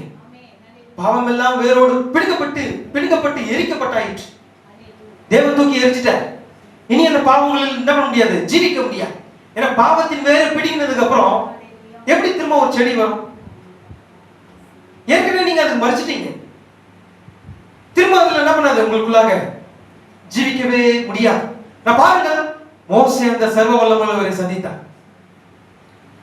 நான் தான் சொன்னேன், மனுஷனுடைய சிந்தனையால புரிந்து கொள்ள முடியாது. ஆனால் நீங்கள் அவரை புரிந்து கொள்ள அந்த சர்வ வல்லமையுள்ள தேவனை நீங்கள் சந்தித்தாக வேண்டும் என்று இங்க தீர்க்கதரிசி இங்க கூறுகிறது போல மோசே எரிகிற முச்சடியிலே அந்த சர்வ வல்லமையுள்ள தேவனை சந்தித்தான். இப்ப சந்தித்து தேவன் பார்த்து செய்தியை கொடுக்கிறார். கையில, மோசேனுடைய கையில ஒரு செய்தியை கொடுக்கிறார். மோசே, நான் ஆபிரகாமின் தேவனும் ஈசாக்கின் தேவனும் யாக்கோபின் தேவனுமா இருக்கிறேன். நான் உங்களுடைய பிதாக்களுக்கு இட்ட ஆணையின்படி என்ன பண்றேன், இப்பொழுது இறங்கி வந்திருக்கிறேன். ஆபிரகாமுக்கு செய்த வாக்குத்தத்தத்தை நான் இப்பொழுது நினைவு கூர்ந்தேன். அதை நிறைவேற்றும்படிக்காக இப்பொழுது நான் இறங்கி வந்திருக்கிறேன். நீ போய் ஜனங்களிடத்துல சொல்லு. என்ன சொல்லு? நான் இருக்கிறேன் என்பவர் சொல்கிறதாவது என்று சொல்லு என்று கூறினார். இப்பொழுதும் அந்த சர்வ வல்லமையில் ஜீவித்துக் கொண்டிருக்கிறார். ஹல்லேலூயா. மோசேயிடத்தில் பேசினவர் இருக்கிறேன் என்பவர் சொல்கிறதாவது என்று போய் சொல்லு என்று சொன்ன அந்த தேவன் இப்பொழுதும் அவர் தம்முடைய வார்த்தையில் ஜீவித்துக் கொண்டிருக்கிறார். ஹல்லேலூயா. தேவன் மோசேக்கு வெறும் செய்தியை மாத்திரம் கொடுக்கல. நீ போய் ஜனங்களுக்கு மாத்திரம் என்ன பண்ண, போய் செய்தியை சொல்லு மட்டும் செய்தியை மாத்திரம் கையில கொடுக்கல, அந்த செய்தியோடு கூட ஒரு அடையாளத்தையும் கையில கொடுக்கிறார். ஒரு இயற்கைக்கு மேம்பட்ட காரியத்தை கையில கொடுக்கிறார். என்ன காரியம்? மோசே கையில இருக்கிறது என்ன? ஒரு தடி. அது கீழே போடு. ஒரு சர்வமா மாறிச்சு. மோசே, உன்னோட கையை நீ என்ன பண்ண, மடியில போடு. கை மடியில போட்டு எடுக்கும்போது பார்த்தா வெண்குஷ்டம் பிடித்தவனை போல இருந்தது அவனுடைய கை. திரும்ப நீ என்ன பண்ண, மடியில போடுனவனே குழந்தை கையை போல மாறிச்சு, புதுசா மாறிச்சு. கீழே போட்டிருக்க பத்தியா அவனோட கோல், அந்த சர்ப்பத்தின் வாளை பிடி என்று கூறினார். உடனே அந்த வாளை பிடிச்சவன அது கோலாய் மாறினது. இதுதான் இயற்கைக்கு மேம்பட்ட ஒரு காரியம். இந்த அடையாளத்தோடு கூட என்ன பண்றாரு, செய்தியை என்ன பண்றாரு, அனுப்புகிறார். பாத்தீங்களா? இன்னைக்கு அப்படிதான் நடந்து கொண்டிருக்கிறது. இந்த பலமுள்ள தூதனாகிய கர்த்தராகிய இயேசு கிறிஸ்து இந்த 7ஆம் தூதனை அங்கே வந்து சந்திக்கும் போது என்ன பண்ற, செய்தியை மாத்திரம் கொடுக்கல, கூடவே இயற்கைக்கு மேம்பட்ட காரியத்தையும் கொடுக்கிறார். அல்லேலூயா. இந்த செய்தியை அற்புத அதே அடையாளத்தோடு கூட நம்ம இந்த செய்தி பெற்றிருக்கிறோம். விசுவாசிக்கிறீங்களா பிரியமானவர்களே? இந்த செய்தியை அற்புத அடையாளத்தோடு கூட நம்ம இந்த செய்தியை பெற்றிருக்கிறோம். தீர்க்கதரிசி வரும்போது என்ன நடந்தது? இருதயங்களை பகுத்தறிந்தார். ஆக்சிடென்ட்ல விபத்துல மரிச்சவங்களை உயிரோடு எழுப்பினார். குருடானவர்களை செவனரு பார்வையிடும்படி செய்தார். செவிலியர்களை கேட்கும்படி செய்தார். முடவர்களை எழுந்து நடக்கும்படி செய்தார். இன்னும் 2 நாள்ல மரிக்க போகிறேன் என்று சொல்லப்பட்ட மனிதன் அவன் இன்றும் அவன் என்ன பண்ணான்? அவன் மரிக்காமலே அவன் ஜீவித்துக் கொண்டிருந்தான். மரித்தது பிறகு டாக்டர் சர்டிபிகேட் கொடுத்தாரு, இவன் மரிச்சிட்டான் என்று, டெத் சர்டிபிகேட். இன்னைக்கு மரிச்சிட்டீங்கன்னா என்ன பண்ணுவாரு டாக்டர்? ஆராய்ந்து பார்த்து என்ன பண்ணுவாங்க, உடல் குறாய்வு எல்லாம் பண்ணிட்டு என்ன பண்ணுவாங்க, இவர் மரிச்சிட்டாருன்னு சொல்லி டாக்டர் சர்டிபிகேட் கொடுப்பாங்க. இவர் டெத் சர்டிபிகேட். அன்னைக்கு டெத் சர்டிபிகேட் கொடுத்தாங்க. ஆனா சர்டிபிகேட் கொடுத்த பிறகும் என்ன பண்ணாங்க, அங்கே சர்வ வல்லமையுள்ளவர் அடையாளத்தோடு கூட இந்த செய்தி என்ன பண்ண பிரசங்கித்து செத்து போன மனிதனை கூட உயிரோடு எழுப்பினார். குழந்தைகள் முதல் பெரியவர்கள் வரை வைத்தவர்களாம் உயிரோடு எழுப்பினார். பாத்தீங்களா? அங்கே மோசேயுடைய ஊழியத்தை போலதான் இந்த ஊழியமும் இங்க இருக்கிறது. தேவன் என்ன செய்தார்? செய்தியை மாத்திரம் கொடுக்கல, கூடவே அடையாளத்தோடு சேர்த்து கொடுக்கிறார். நீ போ, இந்த செய்தியை நீ என்ன பண்ண, அடையாளத்தோடு கூட நீ போ, இயற்கைக்கு மேம்பட்ட காரியத்தோடு கூட நீ போ. ஹல்லேலூயா. மோசே அங்கே இயற்கைக்கு மேம்பட்ட சர்வ வல்லமையுள்ள தேவனை இந்த எரிகிற முச்செடியில சந்தித்தது போல நம்முடைய தீர்க்கதரிசியும் அங்கே அக்கினி சம்பத்தை சந்தித்தார். வனாந்தரத்தில் இஸ்ரவேல் ஜனங்களை வழிநடத்தின அந்த அக்கினி ஸ்தம்பம் இன்னைக்கு நாம் அதை கண்டிருக்கிறோம். அது தீர்க்கதரிசியின் மேல் இருந்ததை நாம் புகைப்படத்தில் நாம் பார்த்திருக்கிறோம், கண்ணாலே கண்டிருக்கிறோம், அவருடைய சத்தத்தை கேட்டிருக்கிறோம், அந்த வார்த்தையை புரிந்திருக்கிறோம், அறிந்திருக்கிறோம். மோசே அங்கே தேவனுடைய வார்த்தையை புரிந்து கொண்டானா இல்லையா? அங்கே எரிகிற முச்செடியிலிருந்து தேவன் பேசும்போது மோசே அங்கே புரிந்து கொண்டானா இல்லையா? ஏனென்றால் அந்த சர்வ வல்லமையுள்ளவரை சந்தித்தான். சந்தித்ததினாலே அங்கே புரிந்து கொண்டான். இன்று நாமும் இயற்கைக்கு மேம்பட்ட சர்வ வல்லமையுள்ள தேவனாகிய கர்த்தரை அவருடைய வார்த்தையிலே நாம் அவரை கண்டு கொண்டோம், அவரை நாம் சந்தித்திருக்கிறோம். ஆகினால் தான் இன்று நாம் புரிந்து கொண்டிருக்கிறோம். செய்தியானது பிரசங்கிக்கப்படும் போது உங்களால் புரிந்து கொள்ள முடிகிறது. ஏனென்றால் நீங்க அந்த சர்வ வல்லமையுள்ளவரை சந்தித்தாக வேண்டும். இப்ப என்ன பண்றாரு மோசே? ஆமா, இப்போ அடையாளத்தோடு கூட செய்தி எடுத்துட்டு போயிட்டு ஜனங்களை இஸ்ரவேல் ஜனங்கள் எகிப்து தேசத்துல அடிமையா இருக்கிறாங்க. அவளை பார்த்து கூறுகிறார், சர்வ வல்லமையுள்ள தேவன், ஆபிரகாமின் தேவன், ஈசாக்கின் தேவன், யாக்கோபின் தேவன் என்னை சந்தித்தார். அவர் எரிகிற முச்செடியிலே என்னை சந்தித்தார். ஆபிரகாமோடு கூட செய்த உடன்படிக்கை தேவன் என்னை கூர்ந்து அதை நிறைவேற்றும்படிக்கு அவர் இறங்கி வந்து இந்த காரியங்களை அவர் கூறினார் என்று கூறினார். பார்வோன் அதை ஏற்றுக்கொள்ளவே இல்லை. பார்வோன் ஏற்றுக்கொள்ளவே இல்லை. அங்கே தேவன் மோசேக்கு கொடுத்த அடையாளத்தை பார்வோனுக்கு முன்பாக செய்து காண்பித்தான். அங்கே கோலை எடுத்துக்கொண்டு என்ன பண்ண, பார்வோனுக்கு முன்பாக அந்த கோலை போட்டான். அது சர்வமாக மாறினது. உடனே இந்த பார்வோன் என்ன செய்தான்? அங்கே குறி சொல்கிறவர்களையும் மந்திரக்காரர்களையும் வர சொல்லி அவங்களும் என்ன பண்ணாங்க, இந்த காரியத்தை செஞ்சாங்க. கேக்குறீங்களா பிரியமானவர்களே? எத்தனை பேர் கூட இருக்கீங்க? இங்க நீங்க நல்லா கவனிக்கணும். மோசே ஒரு இயற்கைக்கு மேம்பட்ட காரியத்தை இங்க செய்தான். அதே காரியத்தை சாத்தானும் அங்கே செய்தான். மோசே தன்னுடைய கோலை கீழே போடும்போது சர்ப்பமாக மாறினது. அங்கே மந்திரக்காரர்கள் என்ன பண்ணாங்க? குறி சொல்கிறவர்கள் அவர்கள் அதே போல காரியத்தை செய்தார்கள். எப்பொழுதுமே தேவன் ஒரு இயற்கைக்கு மேம்பட்ட காரியத்தை செய்யும் போது சாத்தானும் என்ன பண்றான்? ஒரு அசலான ஒரு காரியத்தை போல ஒரு போலியான காரியத்தை அவன் செய்கிறான். அப்படின்னா என்ன பிரதர் வித்தியாசம் இருக்கிறது? வித்தியாசம் இருக்கிறது. அங்கே அந்த காரியத்தை கூறுகிறேன். கடைசி காலத்துல எப்படி இருக்கும்? ரெண்டு ஆவிகள் பார்க்கிறதுக்கு ஒரே மாதிரி இருக்கும். ஒன்னு அந்தி கிறிஸ்துவின் ஆவி, ஒன்னு பசுத்த ஆவி. பசுத்த ஆவி முத்திரை போட்டு விடப்படுகிறதெல்லாம் அந்தி கிறிஸ்துவின் ஆவி, அதாவது மிருகத்தின் ஆவி என்ன செய்கிறது? முத்திரை போடுகிறது. அது எப்படி இருக்கும்? பார்க்கிறது ஒன்று போல இருக்கும். கூடுமானால் தெரிந்து கொள்ளப்பட்டவர்கள் வஞ்சிக்கத்தக்கதா இருக்கும் என்று வேதத்தில் சொல்லி இருக்கிறது. அது போலதான் மோசே தன்னுடைய கோலை போட்டவன சர்ப்பமா மாறினார். அங்கே குறி சொல்கிறவர்கள் மந்திரக்காரர்கள் என்ன பண்ணாங்க? தன்னுடைய கோலை போட்டவன அதுவும் சர்ப்பமாக மாறினது. மோசே தன்னுடைய கோலை நீட்டி வண்டுகளையும் தவளைகளையும் பேர்களையும் கொப்பளங்களையும் வரவழைத்தான். அங்கிருந்த மந்திரக்காரர்கள் அதே காரியத்தை செய்தார்கள். உதாரணமாக மோசே கோலை நீட்டி எகிப்தியர் மேல் என்ன பண்ணான்? ஆமா, எகிப்தியர்களை வாதிப்பதற்காக கொப்பளங்களை வர வைத்தான். அதே காரியத்தை என்ன பண்ணாங்க? எகிப்தில் இருந்த மந்திரவாதிகள் குறி சொல்கிறவர்கள் என்ன பண்ணாங்க? இந்த காரியத்தை செய்தார்கள். இந்த காரியத்தை செய்தவர்கள் மேலும் என்ன பண்ணது? அந்த கொப்பளம் வந்தது. ஆனால் இந்த வித்தியாசத்தை நிரூபிக்கணும்ல. ரெண்டுமே ஒன்றா இருக்க முடியாது. உண்மை உண்மைதான், பொய் பொய் தான், அசல் அசல் தான், போலி போலி தான். பாருங்கள், சர்ப்பமானது என்ன பண்ணுது? இங்க விடப்படும் போது ஆரோனுடைய கோல் போடும் போது என்ன பண்ணுது? அது சர்ப்பமாக மாறினது. அவர்களும் அதே காரியத்தை செய்யும் போது ஆரோனுடைய கோல் என்ன செய்தது? எல்லாத்தையும் விழுங்கி போட்டுச்சு. ஏன்னா தேவன் சர்வ வல்லமையில நிரூபிக்கணும்ல. அல்லேலூயா. ஏன்னா இயற்கைக்கு மேம்பட்ட ஒரு அற்புத ஒரு அடையாளத்தோடு கூட தேவன் இருக்கார். தம்முடைய தீர்க்கதரிசி அனுப்பி இருக்கிறார். தன்னுடைய வல்லமையை அவர் காண்பிக்கணும்ல. ஆகினால் தான் அந்த குறி சொல்கிறவருடைய கோலை என்ன பண்ணது? எல்லாவற்றையும் விழுங்கி போட்டது. இன்னைக்கு கொப்பளங்களை வர வச்சாங்க பாத்தீங்களா? அவங்க மேல கொப்பளம் வந்துச்சு. ஆனா அவனால அதை எடுத்து போட முடியல.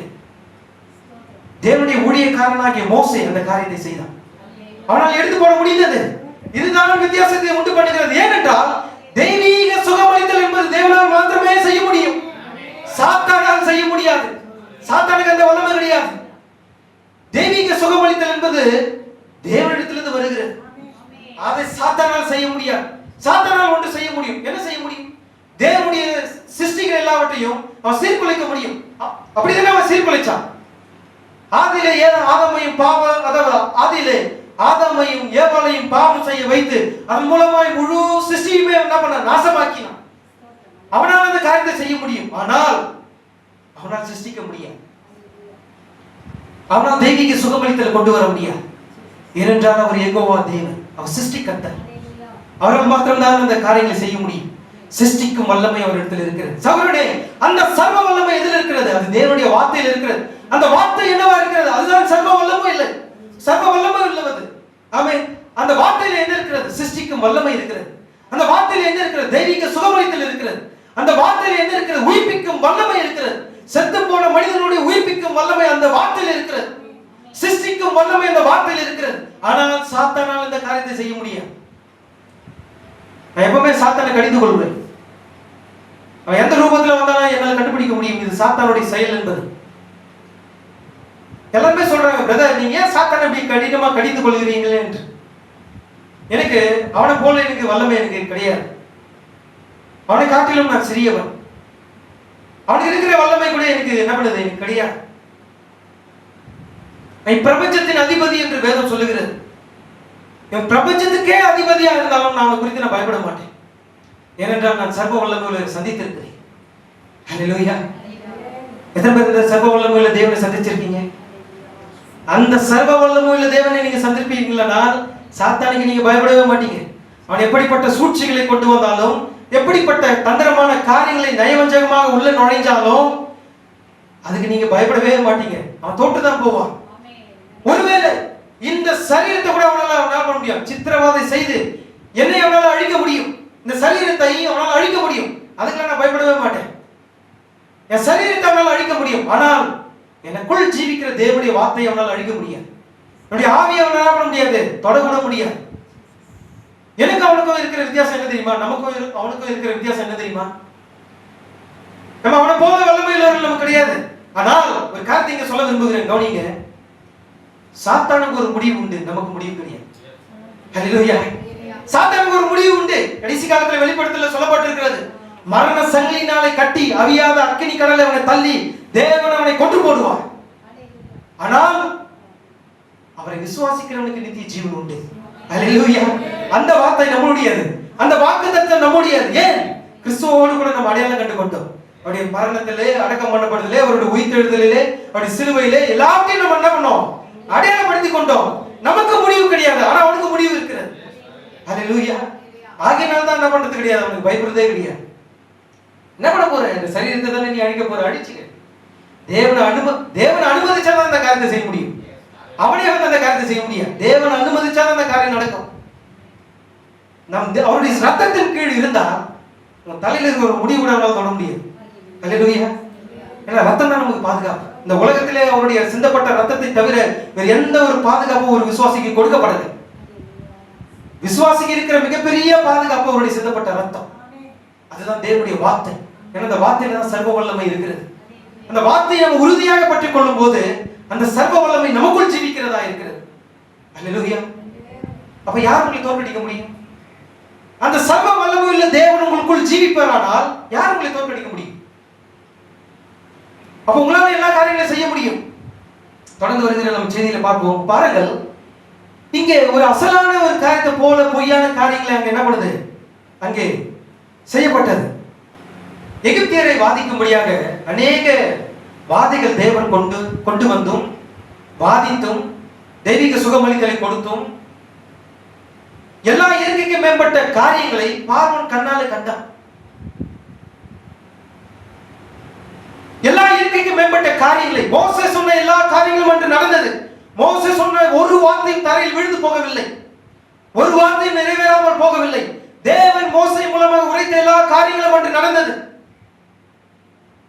அங்கே பார்வோன் கண்ணால கண்டான். சிவந்த சமுத்திரத்திலே பார்வோன் அங்கே கொல்லப்படுவதற்கு முன்பாக தேவன் அவனுக்கு ஒரு வாய்ப்பை கொடுத்தார், ஒரு சந்தர்ப்பத்தை கொடுத்தார். ஏனென்றால் அப்பொழுது கிருபையும் இரக்கமும் அவனுக்கு கொடுக்கப்பட்டது. பார்வோன் அதை கண்ணால கண்டான். ஆனால் அவன் அதுக்கு செவி கொடாமல் போனான். அதுக்கு தேவனுடைய வார்த்தைக்கு செவி கொடாமல் போனான். இயற்கைக்கு மேம்பட்ட காரியத்தை கண்ணால கண்டும் கிருபையும் இரக்கமும் உள்ள அந்த நாட்களை என்ன பண்ணான்? வீணடித்துக் கொண்டிருந்தான். கேக்குறீங்களா பிரியமானவர்களே? அந்த பார்வோனும் அவனுடைய சேனையும் சிவந்த சமுத்திரத்தில் மூழ்கி கொல்லப்படுவதற்கு முன்பாக அவனுக்கு சந்தர்ப்பமானது கொடுக்கப்பட்டது. தேவனுடைய கிருபையும் இரக்கமும் அப்பொழுது இருந்தது. ஆனால் இவன் அந்த இரக்கத்தையும் கிருபையையும் புறக்கணித்ததினாலே அவன் சிவந்த சமுத்திரத்தில் கொல்லப்பட வேண்டியதாக இருந்தது. இந்த செய்தி கேட்டுக்கொண்டிருக்கிற நீங்களும் எச்சரிக்கையா இருங்கள். தேவனுடைய கிருபையும் இரக்கமும் உள்ள இந்த காலத்தை என்ன பண்ணுங்க? ஆதாயமாக்கி கொள்ளுங்கள். இதை வீணடிக்காதீங்க. ஏனென்றால் கிருபையும் இரக்கமும் உள்ள காலத்தை நீங்க என்ன பண்ணுங்க? ஆதாயமாக்கி கொண்டு அதை பயன்படுத்துங்கள். இன்னும் அவரை அதிகமாக நேசிப்பதற்கும், இன்னும் அவரை கிட்டி நெருங்கி சேர்வதற்கும், இன்னும் அதிகமாக அந்த வார்த்தையை அறிந்து கொள்வதற்கும் நீங்க என்ன பண்ணுங்க? நேரத்தை செலவிடுங்க. அவரோடு கூட கிட்டி நெருங்கி சேருங்க. தனிப்பட்ட அனுபவத்தை நீங்க வளர்த்துக் கொள்ளுங்க. யாருமே பார்க்காதீங்க, குடும்பத்தை பார்க்காதீங்க, மனைவிகளை பார்க்காதீங்க, பிள்ளைகளை பார்க்காதீங்க. சற்று நேரம் மாத்திரம் உங்களை என்ன பண்ணுங்க? உங்களை தனிமைப்படுத்திக் கொண்டு தேவனுக்காக அந்த நேரத்தை செலவிடுங்க. உங்களால் அந்த காரியத்தை செய்ய முடியலையா? பாருங்கள், அந்த பார்வோன் தேவனுடைய கிருபையும் இரக்கத்தையும் புறக்கணித்ததினாலே நியாயத்திற்குள்ள போய் சிக்கிக் கொண்டு மரித்து போனார். அதே போலதான் கிருபையும் இரக்கமும் உள்ள இந்த காலத்திலே இந்த செய்தியின் நேரத்தை என்ன பண்ணுங்க? ஆதாயப்படுத்திக் கொள்ளுங்கள். கிருபையும் இரக்கமும் எடுக்கப்படுகிற ஒரு நாள் வந்து கொண்டிருக்கிறது. அதுதான் மகா உபத்திரம் உள்ள காலம். ஒருவரும் தப்பி மீந்திருப்பதில்லை. ஒரு காரியத்தை இங்க தீர்க்கதரிசி கூறுகிறார். அந்த காரியத்தை உங்களுக்கு நான் படித்து வாசித்து காண்பிக்க விரும்புகிறேன். என்ன கூறுகிறார் என்றால், ஒரு மனிதன் தேவனுடைய இரக்கத்தை வெறுத்து தள்ளி போடுவான் என்றால் அவனுக்கு எஞ்சி இருப்பது நியாய தீர்ப்பு மட்டுமே. ஆகவே என் அருமையான நண்பனே, இன்று தேவன் நமக்கு உதவி செய்வாராக. இந்த செய்தியின் முடிவிலே நீ இயேசு கிறிஸ்துவின் பரிசுத்த ஆவியின் மூலம் உனக்கு அளிக்கப்பட்ட இந்த இரக்கத்தை வெறுத்து தள்ளுவாயானால் உனக்கு தெய்வீக நியாய தீர்ப்பை தவிர வேறொன்றும் எஞ்சியிருப்பதில்லை. இதை தவிர வேறு வழி இல்லை என்று தீர்க்கதரிசி கூறியிருக்கிறார். பாத்தீங்களா? தேவனுடைய இரக்கத்தை புறக்கணிச்சா என்ன இருக்கிறது? தெய்வீக நியாய தீர்ப்பு. அதுதான் எஞ்சி இருக்கிறது என்று தீர்க்கதரிசி கூறியிருக்கிறார். அந்த பார்வோன் என்ன செய்தான்? தேவனுடைய கிருபையை புறக்கணித்தான், இரக்கத்தை புறக்கணித்தான். புறக்கணித்தான். இயற்கைக்கு மேம்பட்ட காரியத்தை, அடையாளங்களையும் அற்புதங்களையும் கண்ணால கண்டும் அது விசுவாசியாமல் போனான். ஏற்றுக்கொள்ளாமல் போனனாலே முடிவிலே நியாயத்திற்குள்ளே போய் சிக்கிக் கொண்டான். அது போலதான் இன்றும் இருக்கிறது. சகோதர சகோதரிகளே, பூமியிலே இதுவரையிலும் தேவன் சிருஷ்டித்த நாள் முதல், தேவன் இந்த பூமியை சிருஷ்டித்த நாள் முதல் இதுவரையிலும் பூமியிலே சம்பவிக்காத ஒரு மகா கொடிய உபத்திரவ காலம் வந்து கொண்டிருக்கிறது. இதுல யாருமே போய் மாட்டிக்க கூடாது. அப்படி போய் மாட்டிக்கிட்டீங்கன்னா ரொம்ப கொடுமையான ஒரு உபத்திரவம். புருஷனுடைய கண்ணெதிர்க்கவே மனைவிகளை கொலை செய்வார், பட்டயத்தினாலே கத்தியினாலே வெட்டுவார். 10 பேர் சேர்ந்து ஒரு மனைவியை வெட்டுவார். அதே 10 பேர் சேர்ந்து மனைவி கண்ணெதிர்க்கவே புருஷனை வெட்டுவார். தகப்பன் தாய் கண்ணெதிர்க்கவே பிள்ளைகளை கொண்டு போடுவார். எவ்வளவு கொடிதான ஒரு காரணமா இருக்கும் பாருங்க. ஒண்ணுமே செய்ய முடியாது. ஒண்ணு, நீங்க மறுதளிக்கணும். மறுதளிச்சீங்கன்னா நரகத்துக்கு போயிடுவீங்க. வேற வழியில நீங்க என்ன பண்ணணும்? தன் ஜீவனையை ரத்த சாட்சியா கொடுக்கணும். ரத்த சாட்சியா இல்லாமலே ஏனோக்கு எடுத்துக்கொள்ளப்படுவது போல எடுத்துக்கொள்ளப்பட வேண்டிய ஒரு இரக்கமுள்ள ஒரு நாள் இது. இந்த இரக்கமுள்ள நாளை புறக்கணித்தால் சற்று யோசிச்சு பாருங்க, அது மகா கொடிய காலம். ஏன்னா பூமியிலே இது வரைக்கும் நடக்காத ஒரு கொடுமையான சம்பவங்கள் இன்னைக்கு நடக்க போகுது. கொஞ்சம் தான் இருக்கிறது கிருபையும் இரக்கமும். இரக்கமுள்ள நேரத்தை நீங்க என்ன பண்ணுங்க? ஆதாயமாக்கி கொள்ளுங்க. இல்லைன்னா நியாயத்திற்குள்ள போய் நம்ம என்ன பண்ணுவோம்? மாட்டிக்கொள்ளும். ஆபிரகாம் யார் தெரியுமா?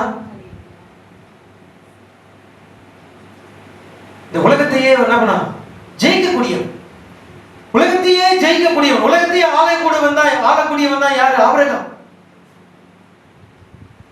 அவனுடைய வித்தானது உலகம் முழுவதும் பரவ வேண்டியதாக இருந்தது.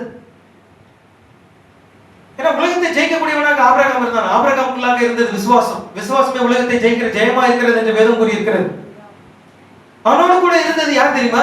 லோத்து, சகனுடைய மகன். இந்த லோத்து யாருக்கு நம்ம அடையாளமா இருக்கிறான்? தேவனால் தெரிந்து கொள்ளப்பட்ட முன்குறிக்கப்பட்ட ஆவியில் மீண்டும் பிறந்த ஒரு சபையா இராமல் இன்று குளித்து போயிருக்கிற ஒரு ஸ்தாபனத்தை போல இருந்தவன் யாரு? லோத்து. லோத்து என்ன செய்தான்? ஒரு செழிப்பான ஒரு நிலத்தை தெரிந்து கொண்டான். சோதோம் குமரா, ஒரு செழிப்பான ஒரு நிலத்தை அவன் தெரிந்து கொண்டான். ஆனா ஆபிரகாமோ ஒரு வறட்சியான ஒரு பாலைவனம் போல காணப்பட்ட ஒரு வறட்சியான ஒரு நிலத்தை தெரிந்து கொண்டான். எதற்காக? தேவனுடைய சேவை செய்வதற்காகவே ஒரு வறட்சியான ஒரு நிலத்தை அவன் தெரிந்து கொண்டு தேவனுடைய சேவை செய்வதற்காக அவன் அங்கே வாழ்ந்து ஜீவித்துக் கொண்டிருந்தான். ஒரு செழிப்பான நிலத்துக்கு அவன் போகல. ஆனா லோத்து என்ன பண்ணா? செழிப்பான ஒரு நிலத்துக்கு போகிறான். இன்னைக்கு இருக்கிற ஸ்தாபனம் எப்படி இருக்கிறது? செழிப்பா இருக்கிறது. எந்த குறையும் இல்லாமல் எப்படி இருக்கிறாங்க? நல்லா செழிப்பா, ஆடம்பரமா, லட்சக்கணக்கான ஆயிரக்கணக்கான கூட்டத்தோடு கூட என்ன பண்ணுது? சபையா ஆராதனை போய் கொண்டிருக்கிறது. எந்த குறையும் இல்லை சபையில. தேவனைகளை இவ்வளவாக ஆசீர்வதித்திருக்கிறார் என்று கூறி என்ன பண்றாங்க? தேவனுக்கு வீணாய் ஆராதனை செய்து கொண்டிருக்கிறாங்க. ஆனா ஆபிரகாம் எப்படி இருந்தான்? ஒரு வறட்சியான நிலத்திலே தேவனுடைய சேவை செய்யும்படியாக அந்த பாலைவனத்தில் அவன் ஜீவித்துக் கொண்டிருந்தான். இன்னைக்கு நம்முடைய சபை எப்படி இருக்கிறது? ஒரு வறட்சியான ஒரு இடத்துல. கேட்கிறீங்களா பிரியமானவர்களே? சபையானது வறட்சியான இடத்துல இருக்கிறது. செழிப்பான இடத்துல நம்மளுடைய சபையானது இல்லை. ஆவிக்குரிய பிரகாரமாக நான் சொல்றேன். ஏனென்றால் வறட்சி என்பது எதற்கு அடையாளமா இருக்கிறது? ஒரு சோதனைக்கு அடையாளமா இருக்கிறது. சோதனை, சிச்சை, பரீட்சை, நிந்தை, அவமானம், வெட்கம் எல்லா இடத்துல இருக்க வேண்டிய ஒரு இடத்துல இருக்கிறது இந்த சபை. ஆவிக்குரிய அர்த்தத்தில் நான் சொல்கிறேன். சபை என்றால் யாரு? நம்ம தான் சபை. நாலு சௌரர்கள் யார்? நாம தான் சபையா இருக்கிறோம். ஆபிரகாமை போல ஒரு வறட்சியான இடத்துல நாம் தெரிந்து கொண்டோம். ஏன்? அவருக்கு ஒரு சேவை செய்வதற்காக. ஒரு காரியத்தை சொல்றோம் பாருங்க. வறட்சியான இடத்துல தான் நம்ம இருக்க வேண்டிய இடம். தேவனிடத்தில் சேர்கிறவன் முதலாவது என்ன பண்ணணும்? சோதிக்கப்படணும், சிட்சிக்கப்படணும், கடிந்து கொள்ளப்படணும், பிறகு நிரூபிக்கப்படணும். நீங்க யார் என்பதை நிரூபிக்கப்படணும். அப்பதான் நீங்கள் தேவனுடைய புத்திரர்கள், அப்பதான் நீங்க தேவனுடைய குமாரத்திகள். ஆனா சோதனைக்கு நில்லாத புத்திரன் எப்படி இருக்கிறான்? தேவனுடைய சோதனைக்கு நில்லாத ஒரு மனிதன் வேசியின் பிள்ளையா இருக்கிறான் என்று பசுத்த பவுல் கூறி இருக்கிறார். வேசியின் மகன். வேசியின் மகன் என்ன அர்த்தம்? முறை தவறி பிறந்த ஒரு குழந்தையா இருக்கிறான் என்று அர்த்தம். இது சபையை பொருந்தும். சபையும் அந்த சபையில் இருக்கிற விசுவாசிகளையும் பொருந்தும். இன்னைக்கு என்ன பண்ணல? தேவனுடைய சோதனையில் நிற்பதற்கு திராணி இல்லாத ஒரு சபைகளா இருக்கிறது என்று. ஆனால் ஆபிரகாம் என்ன செய்து கொண்டான்? ஏன்னா அவன் உண்மையுள்ள ஜீவிக்கின்ற தேவனுடைய வித்து அவனுக்குள்ள இருந்தது. தேவன் அவனுக்கு வாக்குத்தத்தம் பண்ணி இருக்கிறார். தேவன் அவனோடு கூட உடன்படிக்கை பண்ணி இருக்கிறார். வறட்சியான ஒரு நிலத்தில் எடுத்துக்கொண்டான். ஏன்? அவன் சோதிக்கப்படுக வேண்டிய ஒரு இடத்துல இருந்தான். இன்னைக்கு நிறைய பேர் நினைச்சிட்டு இருக்காங்க, ஞானசாமி எடுத்துட்டேன், இந்த செய்தி உள்ள வந்துட்டேன், என் வாழ்க்கை ஆசீர்வாதமா இருக்கும்னு நினைக்கிறான். கிடையாது, வாய்ப்பே இல்லை. நான் ஞானசாமி எடுத்துட்டேன், என் வாழ்க்கை மாறும், என் சூழ்நிலை மாறும், என் குடும்பம் மாறும். ஞானசாமி எடுத்துட்டு இந்த செய்திக்குள்ள வந்துட்டேன், என் வாழ்க்கை மாறும், என் வாழ்க்கை இன்பமா இருக்கும், சந்தோஷமா இருக்கும், செழிப்பா இருக்கும். வாய்ப்பே கிடையாது. வேணா எழுதி வச்சுங்க. இந்த பூமியில உங்களுக்கு எப்படி இருக்கிறது? நிந்தைகள் உண்டு. இந்த பூமியில உங்களுக்கு சோதனைகள் உண்டு. இந்த பூமியில உங்களுக்கு பரீட்சை உண்டு. எல்லாவற்றுக்கும், எல்லா சோதனைக்கும், எல்லா பரீட்சைக்கும், எல்லாவற்றுக்கும் நிக்க வேண்டியவர்களா இருக்கிறோம். ஆபிரகாம் அங்கே வறட்சியான இடத்துல என்ன பண்றான்? தேவனுக்காக அந்த வைராக்கியமாய் நின்றான். நீ சோதனைக்காக நீ நிக்கலனா நீங்க தேவனுடைய குமாரன் குமாரத்திகள் இல்ல. நீங்க தேவனுடைய விசுவாசியா இருக்க முடியாது. நீ தீர்க்கதரிசி அதுக்காக குறித்து ஒரு கருத்தை கூறுகிறான். நான் அதை வாசிக்க வேண்டும் என்று விரும்புகிறேன். கவனிங்க.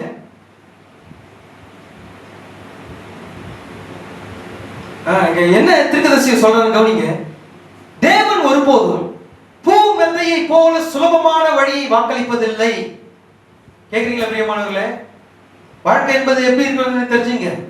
பூ மெத்தையை போல, பூ மெத்தை படுக்கை அது போல நல்லா சுலபமா, நல்லா ஈஸியா, ஜாலியா, எந்த ஒரு கஷ்டம் நஷ்டம் இல்லாம இந்த செய்திக்குள்ளாக இந்த ஞானஸ்நானம் எடுத்ததுக்கு அப்புறம் என் வாழ்க்கை மாறும், ஆசீர்வாதமா இருக்கும் அப்படின்னு நினைச்சிடாதீங்க. அது ஒரு பொய் என்று தீர்க்கதரிசி கூறுகிறார். தேவன் ஒருபோதும் பூ மெத்தையை போல சுலபமான வழியை வாக்களிப்பதில்லை. எல்லாம் நலமா இருக்கும், உங்களுக்கு எந்த தீங்கும் நடக்காது, எந்த சோதனை வராது, அல்லது உங்களை எதுவுமே அணுகாது என்ற தவறான செய்தியை போதிக்க வேண்டாம். நீ சாப்பிட எப்படி போதித்து இருக்கிறது? நீ செழிப்பா இருப்ப, வீடு கட்டுவே, கார் வாங்குவே, உன் குடும்பம் ஆசீர்வதிக்கப்படும், உன் பிள்ளைகள் ஆசீர்வதிக்கப்படுவாங்க, உன் வருமானம் ஆசீர்வதிக்கப்படும். ஆனா இங்க தீர்க்கதரிசி என்ன கூறுகிறார்? இப்படிப்பட்ட தவறான செய்தியை போதிக்க வேண்டாம். அப்படி சொல்லி எந்த ஒரு கிறிஸ்தவனுக்கும் பொய்யை போதிக்காதிருங்கள். கேக்குறீங்களா பிரியமானவர்களே? இப்படிப்பட்ட பொய்யை நீ என்ன பண்ணாதீங்க, போதிக்காதிருங்கள் என்று தீர்க்கதரிசி கூறுகிறார். அது தவறு. தொடர்ந்து பாருங்கள். ஒரு கவிஞன் பாடினான், எல்லாரும் போராடி இரத்த கலரியான கடலிலே யாத்திரை செய்து பரிசை பெற்றிருக்க நான் மட்டும் பரத்திற்கு பூ மத்தையிலே சிரமம் இல்லாமல் அழைத்து கொண்டு போகப்பட வேண்டுமோ? இல்லை ஐயா, தேவன் சுலபமான வழியையும் செல்வ செழிப்பையும் வாக்களிப்பதில்லை, ஆனால் எல்லா சோதனையும் சகிக்கத்தக்கதான கிருபையை வாக்களிக்கிறார். நாம் அந்த கிருபையை தான் நோக்கி இருக்கிறோம். ஆபிரகாமுக்கு அந்த கிருபை வந்தது, அந்த கிருபை தான் நமக்கும் வந்திருக்கிறது. இந்த சோதனையை கடந்து போவதற்கான கிருபையை தேவன் நமக்கு தந்திருக்கிறார். இந்த சோதனையிலிருந்து தப்பித்து போவதற்கான வழியை நம்ம தேடக்கூடாது. சோதனையிலிருந்து கடந்து செல்வதற்கான வழியை, எனக்கு கிருபையை தாருங்கள் என்று கேட்க வேண்டும். இந்த கிருபை தான் அங்கே ஆபிரகாமுக்கு கொடுக்கப்பட்டது. வறட்சியான பாலைவனமா, அதை பத்தி அவன் கவலைப்படவே இல்லை. நாளைக்கு எதை உண்போம், எதை உடுத்துவோம், எதை புசிப்போம், வயல் கையில வருமானம் இருக்கிறதா, இது இருக்கிறதா, என் குடும்பம் எப்படி இருக்கிறது, என் எதிர்காலம் என்ன, எதை பத்தியுமே கவலைப்படல. ஏன்னா அவன் இருந்த சூழ்நிலை என்ன, ஒரு வறட்சியான ஒரு இடத்துல இருந்தான்.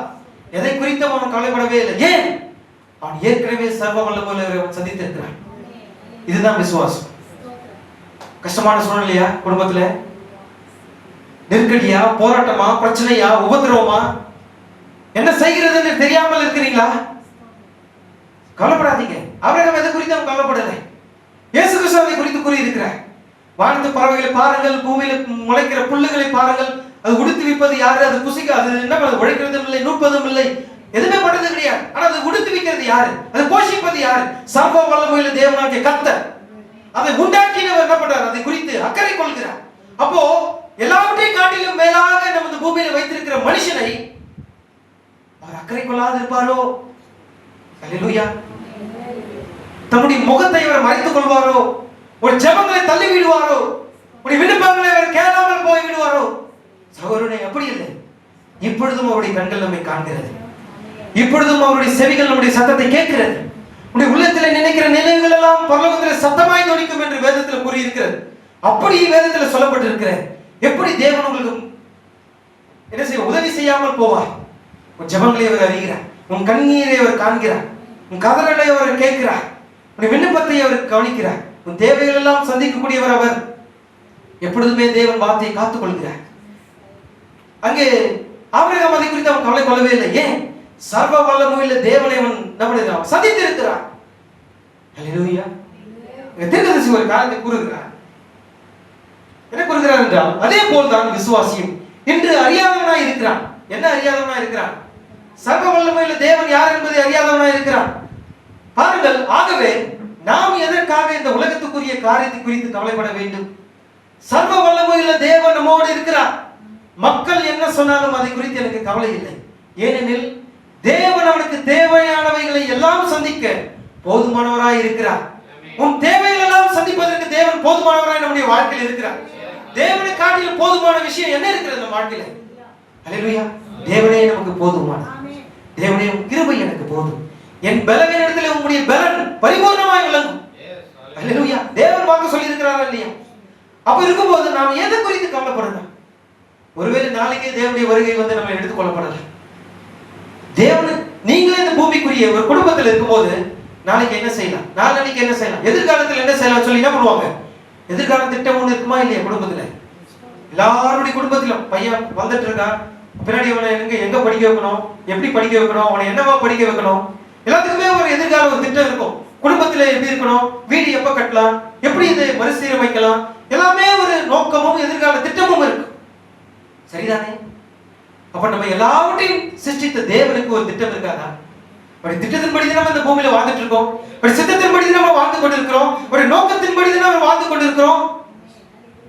அப்ப தேவனுக்கு ஒரு திட்டம் இருக்காதா? நீங்க படுகிற பாடுகளை அவர் காணாம, அவர் என்ன பண்ண காணாம கண்ணை மூடிட்டு இருக்காரா? இல்ல. தலையில இருக்கிற மயிலெல்லாம் என்னப்பட்டிருக்கிறது என்றால் அவர் எல்லாவற்றையும் அறிந்திருக்கிறார். உன் கண்ணீர், கவலை, கஷ்டம், நஷ்டம் எல்லாவற்றையும் அறிந்திருக்கிறார். நாம் செய்ய வேண்டியதெல்லாம் ஒன்றே ஒன்றுதான். நம்முடைய ஆவி, ஆத்மா, சரீரம் முழுவதும் அவருடைய கரத்தில் அர்ப்பணிக்க. நம்முடைய சொந்த சிந்தனையின்படி இங்க செய்யக்கூடாது.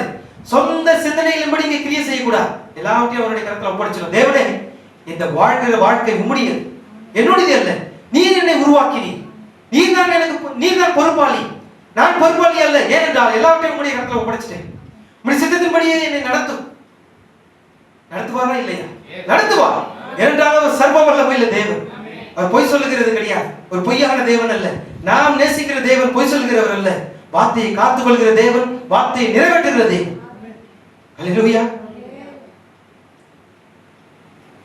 இப்ப இப்படிப்பட்ட ஒரு சூழ்நிலையில் வாழ்ந்து கொண்டிருந்தவன் தான் ஆபிரகாம். ஆபிரகாம் ஏற்கனவே தேவன் வாக்குத்தத்தத்தை கொடுத்தார். உன் மூலமாக உன் சந்ததி என்ன பண்ணுவார்? சந்ததியை ஆசீர்வதிப்பேன். தேவன் வாக்குத்தத்தம் பண்ணியிருந்தார், நான் உனக்கு ஒரு குமாரனை தருவேன். எல்லா உடன்படிக்கையும் அவர் செய்திருக்கிறார். தேவன் சர்வ வல்லமை உள்ளவர் என்பதை நிரூபிப்பதற்காக இப்பொழுது என்ன பண்றார்? ஒரு உஷ்ணமான ஒரு பகல் காலத்தில் என்ன பண்றார்? ஆபிரகாமை சந்திப்பதற்காக கோலாரத்துக்கு வருகிறார். வருகிறது யார்? சர்வ வல்லமை உள்ள தேவன். பகலிலே ஒரு உஷ்ணமான ஒரு சூழ்நிலையில, இப்ப இன்னைக்கு உஷ்ணமான நேரத்துல தான் இங்க பகல் நேரத்துல இங்க இருக்கிறோம். அங்கே ஆபிரகாமை சந்தித்த அதே சர்வ வல்லமை உள்ள தேவன் தான் இங்கே நம்ம இடத்துல இருக்கிறார். ஹல்லேலூயா. இந்த உஷ்ணமான பகல் நேரத்துல தான் என்ன பண்றாரு? தம்முடைய ஜனங்களோடு கூட சம்பாஷிக்கும்படியாக, அங்கே ஆபிரகாமோடு கூட சம்பாஷிக்கும்படியாக அங்கே இறங்கி வந்தார். இப்பொழுதும் அவர் இறங்கி வந்து நம்ம மத்தியிலே அவர் பேசிக் கொண்டிருக்கிறார். அந்த சத்தத்தை தான் நீங்கள் கேட்டுக்கொண்டிருக்கிறீர்கள். இந்த சத்தம் என்னுடைய சத்தம் அல்லது தேவனுடையதா இருக்கிறது. பசுத்த ஆவியானவர் வெளிப்படுத்தின காரியத்தை தான் நீங்க கேட்டுட்டு இருக்கீங்க. இப்ப பகல் உஷ்ண நேரத்தில் என்ன பண்றாரு? பசுத்த ஆவி அங்கே சர்வ வல்லமையுள்ள தேவன் ஆபிரகாமை சந்திக்கும்படியாக இறங்கி வந்தார். அங்க இறங்கி வந்து என்ன பண்றாரு? ஆனா வந்திருக்கிறது யாருன்னு சொல்லி அங்கே ஆபிரகாம் தெரிஞ்சிச்சு. வந்திருக்கிறவர் சர்வ வல்லமையுள்ள தேவன், என் வாழ்க்கையே மாற்ற போகிறவர் வந்திருக்கிறார். ஹல்லேலூயா. இன்னைக்கு உங்களுடைய வாழ்க்கையே மாற்ற போகிறவர் இங்க இருக்கிறார். ஹல்லேலூயா. விசுவாசிக்கணும், விசுவாசிக்கணும். விசுவாசம் இல்லாமல் எந்த ஒரு காரியத்தை செய்ய முடியாது. ஏன்னா விசுவாசம் என்பது எப்படி இருக்கிறது? காணப்படாத நிச்சயம். காண முடியாது, என்ன நடக்க போகிறது என்பதை காண முடியாது. ஆனால் அந்த நிச்சயம் நமக்குள்ள இருக்கணும். அதான் விசுவாசம். அங்கே ஆபிரகாம் எப்படி இருந்தான்? விசுவாசத்தினால இல்லாதவைகளை கூட இருக்கிறவைகளை போல அழிந்து கொண்டிருந்தான். அவன் மற்றவர்கள் பார்வையில் எப்படி இருந்தான்? பைத்தியக்காரனா இருந்தான். ஏன்னா எதுவுமே காணல. ஆனா எதுவுமே காணாமல் அவனுக்கு ஒரு குமாரன் பிறப்பான் என்பதை தேவன் அவன் வாக்களித்திருந்தார். அந்த வாக்குத்தத்தத்தை உறுதியாக பற்றி கொண்டு தேவன் உரைத்த வாக்குத்தத்தத்தை நிறைவேற்றுவார் என்று முழு நிச்சயமாய் விசுவாசித்து தேவனை மகிமைப்படுத்தி விசுவாசத்திலே வல்லவனானான். அவன் என்ன செய்தான் தெரியுமா? குழந்தையை பிறக்கல, அவனுக்கு ஒரு குமாரனை தருவதாக தேவன் வாக்களித்திருந்தார். ஆனா குமாரனை பிறக்கல. ஆனால் பிறக்க போகிற குழந்தைக்கு ஒரு ஆடையை தைத்துக் கொண்டிருந்தார். இதுதான் விசுவாசம். புரியுதா? அவனுக்கு குமாரன் பிறப்பதாக தேவன் வாக்களித்திருந்தார். ஆனா குழந்தை இன்னும் பிறக்கல. ஆனா பிறக்க போகிற குழந்தைக்கு ஆபிரகாம் என்ன செஞ்சுட்டு இருக்காரு? Dress தைச்சிட்டு இருக்காரு. கூடாரத்துல உட்கார்ந்துட்டு ஆமா ஆடைகளை பின்னி கொண்டிருந்தாங்க. யாருக்காக? பிறக்க போகிற குழந்தைக்காக. ஆனா இன்னும் கண்ணுல பார்க்கல. அதுதான் விசுவாசம். கண்ணால எதுவுமே பார்க்க முடியாது. நாளைக்கு என்ன நடக்க போகுதுன்னு நமக்கு யாருக்கா தெரியுமா? தெரியாது. நாளை தினத்தை குறித்து நிச்சயம் இல்லாத போது அப்ப உங்களுடைய நோக்கமும் உங்களுடைய தீர்மானமும் உங்களுடைய எண்ணமும் உங்களுடைய சிந்தையும் உங்களுடைய கற்பனையும் எதன் மேல இருக்கிறது? நாளை தினம் நிலையில்லாத நாள். நாளை தினத்தில் என்ன நடக்குன்னே தெரியாது. நிலையில்லாத ஒரு விஷயத்தின் மேலே நாம் கவனம் செலுத்துவதை காட்டிலும் நிலையான ஒருவர் இருக்கிறார். அவர்தான் சர்வ வல்லமையுள்ள தேவன். உன் காரியத்தை எல்லாவற்றையும் சந்திக்கக்கூடிய ஒருவர் இருக்கிறார். உன் காரியத்தை எல்லாவற்றையும் வாய்க்க செய்யக்கூடியவர் இருக்கிறார். அவர்தான் சர்வ வல்லமையுள்ள தேவன். அப்ப நிலையில்லாத ஒரு காரியத்தின் மேல் இருக்கிறதை காட்டிலும் நிலையுள்ள ஒரு காரியத்தின் மேல் தான் நாம் உறுதியா இருக்க வேண்டும். அது போலதான் அங்கே என்ன பண்ணிருந்தான் ஆபிரகாம். நிலையுள்ளவனாக உறுதியாக தேவனோடு கூட இருந்தான். ஏன்? வாக்குத்தத்தம் உரைத்தவர் அவர் முழு நிச்சயமாய் நிறைவேற்றுவார் என்று அவன் விசுவாசத்தில் உறுதியாக பற்றி கொண்டிருந்தார். சர்வ வல்லமையுள்ள இருப்பது எப்படி இருக்கிறார்? சாதாரண மனுஷனை போல நடந்து வருகிறார். நடந்து வந்து ஆபிரகாமிடத்தில் பேசுகிறார். ஆபிரகாமே என்றார். ஆபிரகாம் தெரிஞ்சிச்சு வந்திருக்கிறவர் சர்வ வல்லமையுள்ள தேவன் என்று. ஆபிரகாமே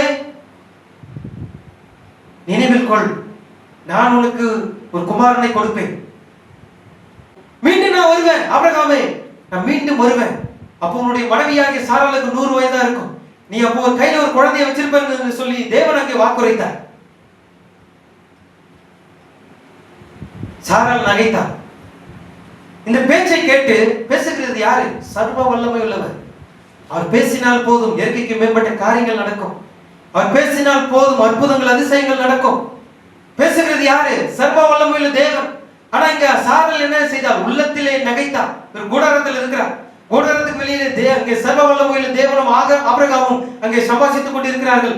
அங்கே அங்கே தேவன் ஆபிரகாமை நோக்கி கூறுகிறார், ஆபிரகாமே அடுத்த பிராண மறு உற்பத்தி திட்டத்துக்கு நான் என்ன பண்ணுவேன்? வருவேன்.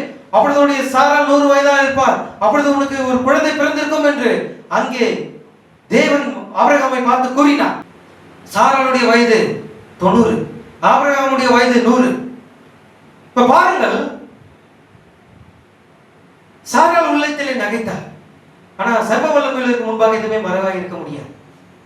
அவருக்கு தெரியும் சாராள் உள்ளத்திலே நகைக்கிறது என்ன. அப்போ தேவன் கூறுகிறார், சர்வ வல்லமையுள்ள பேசுகிறார். என்ன கூறுகிறார்? கர்த்தரால் ஆகாத காரியம் ஒன்று உண்டோ? ஹல்லேலூயா. கர்த்தரால் ஆகாத காரியம் ஒன்று உண்டோ? தேவனால் கூடாதது ஒன்றும் இல்லை. மனிதனால் இது கூடாதுதான், தேவனால் எல்லாம் கூடும். மனிதனால் இதை செய்ய முடியாது. ஒரு மருத்துவராலே சிகிச்சை கொடுக்க முடியாது. ஆனா தேவனால் அதை செய்ய முடியும். ஏன்?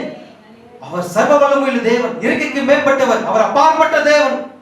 யோசனைகளுக்கும் எண்ணங்களுக்கும் கற்பனைகளுக்கும் நம்முடைய ஞானத்துக்கும் நம்முடைய அறிவுக்கும் நம்முடைய புத்திக்கும் எட்டாத உயரத்தில் இருக்கிறவர்.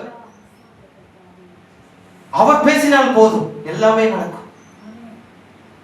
அப்ப ஆபிரகாமை பார்த்து தேவன் சொல்றார், ஆபிரகாமே நான் உன்னுடைய சரீரத்தை மாற்றேன், ஒரு வாலிபனுடைய சரீரத்தை போல மாற்றுவேன்.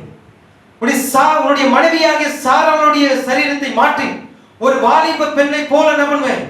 சரீரத்தை மாற்றி போடுவேன் என்று கூறினார். ஏன்? உன்னோடு கூட பேசுகிறவர் சர்வ வல்லமையுள்ள தேவன். அல்லேலூயா. என்னால் முடியாத காரியம் ஒன்றுமில்லை, என்னால் சகலமும் கூடும் என்றார். அல்லேலூயா. அவர் எல்லாம் கூடும். தேவனுடைய வாக்குத்தத்தம் நிறைவேறினதா இல்லையா? அவர் சர்வ வல்லமையுள்ள தேவன் என்பதை என்ன பண்ணார்? அங்கே அவர் காண்பித்தார். ஆகாம் எல்லாருக்குமே தெரியும், இஸ்ரவேலின் ராஜா ஆகாம். இவன் ஒரு யூதன். யூத முறைமையின்படி 8 நாளில் என்ன பண்ணார்? 8 நாளில் விருத்த சேதனம் செய்தான். ஏன்னா ஒரு யூதன், யூத குடும்பத்திலே, ஒரு பயபக்தியுள்ள யூத குடும்பத்திலே பிறந்தவன் ஒரு ராஜாவாகிய இந்த ஆகாம். ஆனால் அவன் என்ன செய்தான்? விக்கிரகங்களை வணங்கி கொண்டிருந்த, பாகாலை வணங்கி கொண்டிருந்த ஒரு வேசியாகிய ஏசபெல், இந்த ஜேசபெல் சிஸ்டம், திருக்கதரிசி கடுமையாக பண்ணிக்கிற ஒரு ஸ்திரீ, ஒரு ஆவிக்குரிய அர்த்தம்.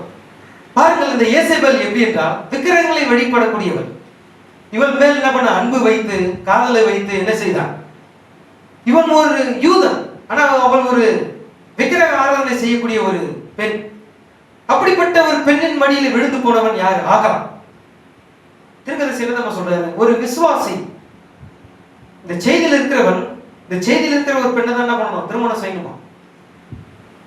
புறஜாதியிலிருந்து இந்த செய்திக்கு புறம்பா இருக்கிற யாரையும் என்ன பண்ணக்கூடாது? திருமணம் செய்யக்கூடாது. A believer should not marry an unbeliever அப்படி சொல்லப்பட்டிருக்கு. ஒரு விசுவாசி ஒரு அவிவிசுவாசியை திருமணம் செய்யக்கூடாது. ஒரு விசுவாசி ஒரு விசுவாசியை தான் திருமணம் செய்ய வேண்டும் என்று தீர்க்கதரிசி கூறுகிறார். A believer should not marry an unbeliever அப்படி சொல்றார். ஆனா ஆகாப் என்ன செய்தான்? யூதத்தில் இருந்த ஒரு பயபக்தி உள்ள குடும்பத்தில் பிறந்து வளர்ந்தவன், ஒரு விக்கிரகங்களை வணங்கி கொண்டிருந்த ஒரு வேசியின் இடத்துல போய் விழுந்து போனான். பாருங்கள், அங்கே முழு தேசமும் எப்படி இருந்தது? பாகால்களை சேவித்துக் கொண்டு அங்கே விக்கிரக ஆராதனை செய்து அங்கே பாகாலுக்கு பலியிட்டுக் கொண்டிருந்தார்கள். ஆனால் தேவன் சர்வ வல்லமை உள்ளவர் என்பதை நிரூபிப்பதற்காக தேவன் ஒரு சாட்சியை உடையவராக இருந்தார். அவர்தான் எலியா. ஆகாப் வந்து எலியாவை சந்திக்கிறார். நான் சுருக்கமாக சொல்லிட்டு போயிடுறேன். ஆகாப் வந்து எலியாவை சந்திக்கிறார். ஆகாப் வந்து எலியாவை பார்த்து, இஸ்ரவேலை கலங்க பண்ணுகிறவன் நீ அல்லவா என்று கூறினார். உடனே எலியா சொல்றார், நான் கலங்க பண்ணுறவனா? கலங்கம் பண்றது யாரு? நீதானே. தேவனுடைய கட்டளைகளை மீறி பாகாலை நீ என்ன பண்ற? பாகால் விக்கிரகங்களை நீ என்ன பண்ற? வணங்குகிறியே. தேவனுடைய கட்டளையை என்ன பண்ண? மீறி போனாயே என்று நீதான் இஸ்ரவேலை, நீ உன் தகப்பனார் குடும்பமே என்ன பண்றாங்க? இஸ்ரவேலை கலங்க பண்ணுகிறவர் என்று கூறினார். இப்பொழுதும் நீ செய்ய வேண்டியது ஒரு விஷயம். நீ என்ன பண்ண? பாகால் தீர்க்கதரிசிகளை 450 பேரை கூட்டிட்டு வா. அங்கே ஏசபேலின் பந்தியிலே விக்கிரக வழிபடுகிற 400 தீர்க்கதரிசிகளை என்ன பண்ணு? கொண்டு வா. இஸ்ரவேல் ஜனங்கள் அனைவரையும் என்ன பண்ணு? அவர்களை இங்கே வரவழைன்னு சொல்லி கர்மேல் பர்வதத்திலே வரவழைக்கும்படியாக என்ன பண்ண? ஜனங்களை அனுப்பு, வேலைக்காரர்களை அனுப்பு, போர் வீரர்களை அனுப்புன்னு சொல்லி என்ன பண்றாரு? எலியா சொல்லி அனுப்புகிறார். இப்போ 400 பேர், கர்த்தருடைய தீர்க்கதரிசி ஒருவர் மாத்திரம்தான். இப்போ யார் உண்மையான தேவன் என்பதை அங்கே நிரூபிக்கணும். யார் உண்மை உள்ள தேவன், யார் சர்வ வல்லமை உள்ள தேவன் என்பதை நிரூபிக்கணும். கர்த்தருடைய தீர்க்கதரிசி இங்கே எலியா நின்று கொண்டிருக்கிறார். இங்க பாகால் தீர்க்கதரிசிகள் 400 பேர். அங்கே எலியா கூறுகிறார், நீங்க என்ன பண்ணுங்க? ஒரு காளையை கொண்டு வந்து சந்து சந்தாக வெட்டி என்ன பண்ணுங்க? நீங்க பலி செலுத்துங்க. என்ன பண்ண? வானத்துல இருந்து அக்கினி எழுப்பி, உங்கள் தெய்வம் உண்மையான தெய்வமா இல்ல என் தெய்வம் உண்மையான தெய்வமா நிரூபிச்சு பார்க்கட்டும். ஒரு பரீட்சை அங்க நடக்குது. ஒரு பல பரீட்சை, சாதாரண பரீட்சை இல்ல, அது ஒரு பல பரீட்சை. ஆனா இது நடக்கிறதுக்கு முன்னாடி அங்க எலியா சொல்றாரு, என்ன சொல்றாருன்னா, ஜனங்களை பார்த்து சொல்றாரு, எந்த மட்டும் உங்களுடைய இறந்த நினைவுகளாக குந்தி குந்தி நடப்பீர்கள் என்று கூறினார். எந்த மட்டும் உடைய 2 நினைவுகளா? பாகால் தெய்வமானால் பாகாலை வணங்குங்கள், கர்த்தரை தெய்வமானால் கர்த்தரை வணங்குங்கள் என்று கூறுகிறார். சகோதரனே சகோதரிகளே, 2 நினைவாக இருக்காதீங்க, ஒரே நினைவாக இருங்க. ஒரே நேரத்தில் இந்த உலகத்துக்கும் ஒரே நேரத்தில் தேவனுக்கும் நீங்க என்ன பண்ண முடியாது? ஊழியம் செய்ய முடியாது. அதே சமயத்தில் இந்த செய்தியை கேட்டு உலக காரியங்களோடு கூட என்ன பண்ண முடியாது? ஆமா, ஈடுபட முடியாது, ஐக்கியம் கொள்ள முடியாது. ஒன்று நீங்க தேவனுடைய பக்கத்தில் இருக்கணும், அல்லது உலகத்தினுடைய பக்கத்தில் இருக்கணும். உலகத்தினுடைய முடிவு மரணம், தேவனுடைய முடிவு நித்திய ஜீவன், சமாதானம். 2 நினைவுகளாக எது வரைக்கும் நீங்க இருப்பீங்க? முடியாது. அப்ப கர்த்தரே தெய்வமானா அவரை தான் நீங்க நேசிக்கணும், உலகத்தை நீங்க நேசிக்க கூடாது. இப்ப பாருங்கள், அங்கே அதுதான் அங்கே எலியா கூறுகிறார், எந்த மட்டும் உங்களுடைய 2 நினைவுகளால் குந்தி குந்தி நடப்பீர்கள். பாகால் தெய்வமானால் பாகாலை வணங்குங்கள், கர்த்தரே தெய்வமானால் கர்த்தரை வணங்குங்கள் என்று கூறினார். பாருங்கள், இந்த பல பரீட்சை இப்ப நடக்கிறது. அங்கே பாகால் தீர்க்கதரிசிகள் என்ன பண்ணாங்க? 400 பேர் பலிபீடத்தை என்ன பண்ணாங்க? செட் பண்ணிட்டு அதுக்கு மேல இந்த காளைகளை கொண்டு வந்து பலி செலுத்தி என்ன பண்ணாங்க? அந்த காளைகளை சந்து சந்தாக வெட்டி வச்சிருக்கிறாங்க. இப்ப என்ன பண்ணணும்? அக்கினி இறங்கி அதை பட்சிக்கணும், அந்த காணிக்கை அந்த பலியை ஏற்றுக்கொள்ளணும். என்ன பண்றாங்க? ரொம்ப நேரம் கத்துறாங்க, மதியானம் வரைக்கும் கத்திட்டு இருக்காங்க. உடம்புல என்ன பண்றாங்க? ஆமா, சாட்டை அடி, வாரடிலாம் அடிச்சுக்கிறான், ரத்தம் வர வரைக்கும் அடிச்சுக்கிறான், உடம்பெல்லாம் கீறிக்கிறான். ரொம்ப நேரம் விக்கிரகத்தை என்ன பண்றாங்க? ஆராதனை செஞ்சுட்டு இருக்காங்க. ஆனா எதுவுமே நடக்கல. இப்ப கர்த்தருடைய நேரம், சர்வ வல்லமையுள்ள தேவனுடைய நேரம். அவர் யார் என்பதை நிரூபிக்கக்கூடிய ஒரு நேரம் அது. எலியா ஜெபிக்கிறார். அதன் முன்பாக என்ன பண்றாரு? பலியை செட் பண்றாரு. 12 கோத்திரங்களுக்கு அடையாளமாக 12 கற்களை வைத்து, விறகுகள் மேல வைத்து, காளைகளை என்ன பண்றாரு? கொண்டு வந்து அதை சந்து சந்தாக வெட்டி அதன் மேல் வைத்து 3 முறை என்ன பண்றாங்க? குடத்தை கொண்டு என்ன பண்ண தண்ணீரை ஊற்றுறாங்க. சுத்திலும் பலிபீட சுத்திலும் என்ன பண்ண வாய்க்கால்கள் அமைக்கப்பட்டு அந்த வாய்க்காலே ரொம்ப அளவுக்கு என்ன பண்றாங்க? தண்ணி ஊற்றி வச்சிருக்கிறாங்க. தண்ணி இருந்தா எப்படின்னா எரியுமா? விறகுலாம் நனைஞ்சு போயிருக்கும், எரியுமா? ஆனா இயற்கைக்கு மேம்பட்ட அந்த காரியம் மனிதனுடைய யோசனைகளுக்கு அப்பாற்பட்டது. ஏன்னா எலியா வந்து அதை நிரூபிக்கணும். இயற்கை என்னுடைய தேவன் இயற்கைக்கு மேம்பட்ட தேவன் என்பதை அங்க நிரூபிக்கணும். இவங்களாம் நினைக்கிறாங்க, என்னடா அது விறகுலாம் அடிட்டு அது மேல தண்ணி ஊத்துறாங்க, அது எப்படி எரியும்? ஏன்னா தேவன் இயற்கைக்கு மேம்பட்டவர். அதை காண்பிப்பதற்காக தான் இங்க ஒரு பல பரீட்சை நடந்து கொண்டிருக்கிறது. இப்ப எல்லாமே செட் பண்ணியாச்சு. வாய்க்கால் முழுவதும் தண்ணி நிரம்பி இருக்கிறது. எலியா ஜெபிக்கிறார். ஓ கர்த்தராகிய தேவனே, தேவனாகிய கர்த்தாவே, நீர் ஆபிரகாமின் தேவனும் ஈசாக்கின் தேவனும் யாக்கோபின் தேவனுமா இருக்கிறீர். நான் உம்முடைய ஊழியக்காரன் என்று நிரூபிக்கும்படியாக நீர் தேவரே, நீர் இங்கு இருக்கிறீர். என்னுடைய வார்த்தை நீர் கேளும். நீர் எங்களுடைய இருதயத்தை திருப்புகிறவராக நீர் இங்கு இருக்கிறீர். இஸ்ரவேல் எல்லாம் இந்த கண்கள் எல்லாம் காணும்படியாக இஸ்ரவேலின் உண்மையான தேவன் நீர் என்பதை, நீ சர்வ வல்லமையுள்ள தேவன் நீர் என்பதை இப்பொழுது எனக்கு கேட்டருளும் என்று கூறினார். உடனே கர்த்தருடைய சமூகத்திலிருந்து வானத்திலிருந்து அக்கினியானது இறங்கி வந்து அந்த பலியையும் அந்த விறகுகளையும் கற்களையும் அந்த கால்வாயையும் எல்லாத்தையும் நக்கி போட்டது, சுட்டெரித்து போட்டது. அப்ப அங்க சுற்றி நிறந்த எல்லா ஜனங்களும் இதை பார்த்து முகம் குப்புற விழுந்து கர்த்தர் தெய்வம் என்று வணங்கினார். பாத்தீங்களா? சர்வ வல்லமையுள்ள தேவன். தன் எப்பொழுதுமே தன் யார் என்பதை இவர் நிரூபிக்கிறார். தன் ஜனங்களுக்கு முன்பாக அவர் யார் என்பதை நிரூபிக்கிறார். ஒவ்வொரு காலத்திலும் தன் யார் என்பதை அவர் நிரூபித்துக் கொண்டே வந்திருக்கிறார். இந்த காலத்திலும் அவர் நிரூபித்திருக்கிறார். அவர் இயற்கைக்கு மேம்பட்ட தேவன் என்பதை அவர் என்ன பண்ணிருக்கிறார்? கிரியைகளினாலே, தம்முடைய வல்லமையினாலே அதை நிரூபித்து காண்பித்திருக்கிறார். நான் இதோடு இந்த செய்தியை முடிச்சேன். இன்னொரு பாட்டு இருக்கிறது. இன்னொரு பாட்டை நாம் தொடர்ந்து பார்ப்போம். கர்த்தர் நல்ல தேவனாக இருக்கிறார். இப்ப அந்த சர்வ வல்லமையுள்ள தேவன், நீங்கள் அவரை சந்தித்திருக்கிறீர்கள். எலியா அவரை சந்தித்தார், மோசே அவரை சந்தித்தார், ஆபிரகாம் அவரை சந்தித்தார். எல்லாருமே அவரை சந்தித்தவர்கள் தான். நாமும் இன்று அவரை சந்தித்தவர்களா இருக்கிறோம்.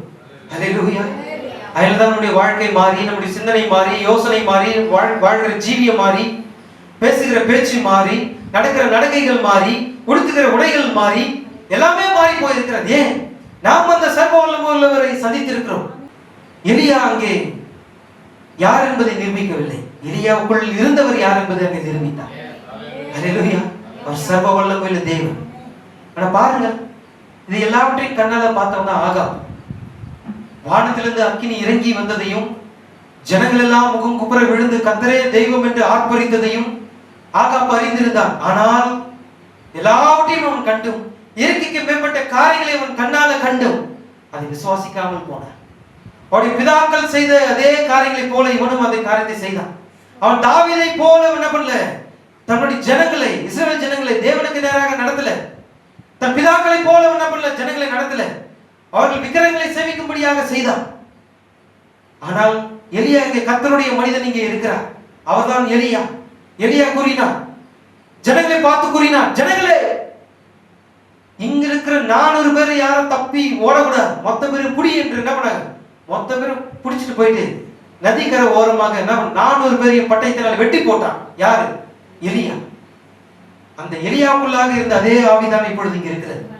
அதுதான் தீர்க்கதரிசிக்குள்ளும் இருந்தது. எலியா 5 முறை இந்த பூமிக்கு வர வேண்டி இருக்கிறது. 4வது முறையாக தான் தீர்க்கதரிசிக்குள்ளாக வந்தது. அவர் பிரசங்கித்த அந்த செய்தி தான் இந்த செய்தி.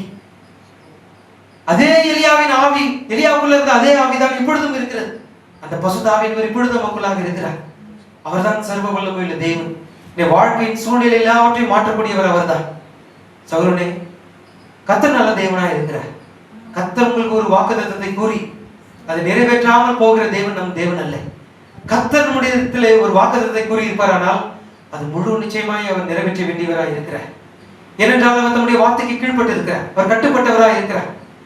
அவர் தம்முடைய வார்த்தை காத்துக் கொள்கிறவராய் இருக்கிறார். நான் அடிக்கடி கூறுகிற ஒரு காரியம் என்னவென்றால், கர்த்தர் உங்களை பார்த்து ஒரு வாக்குத்தத்தத்தை கூறியிருப்பாரானால் பரலோகத்தில் இருக்கிற முழு வல்லமைகள் கொண்டும் அந்த வாக்குத்தத்தத்தை நிறைவேற்ற அவர் வல்லமை உள்ளவராக இருக்கிறார்.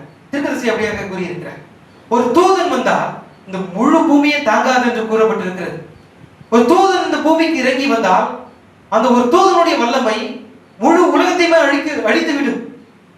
பரலோகத்துல எத்தனை பேர், எவ்வளவு தூதர்கள் இருக்கிறாங்க.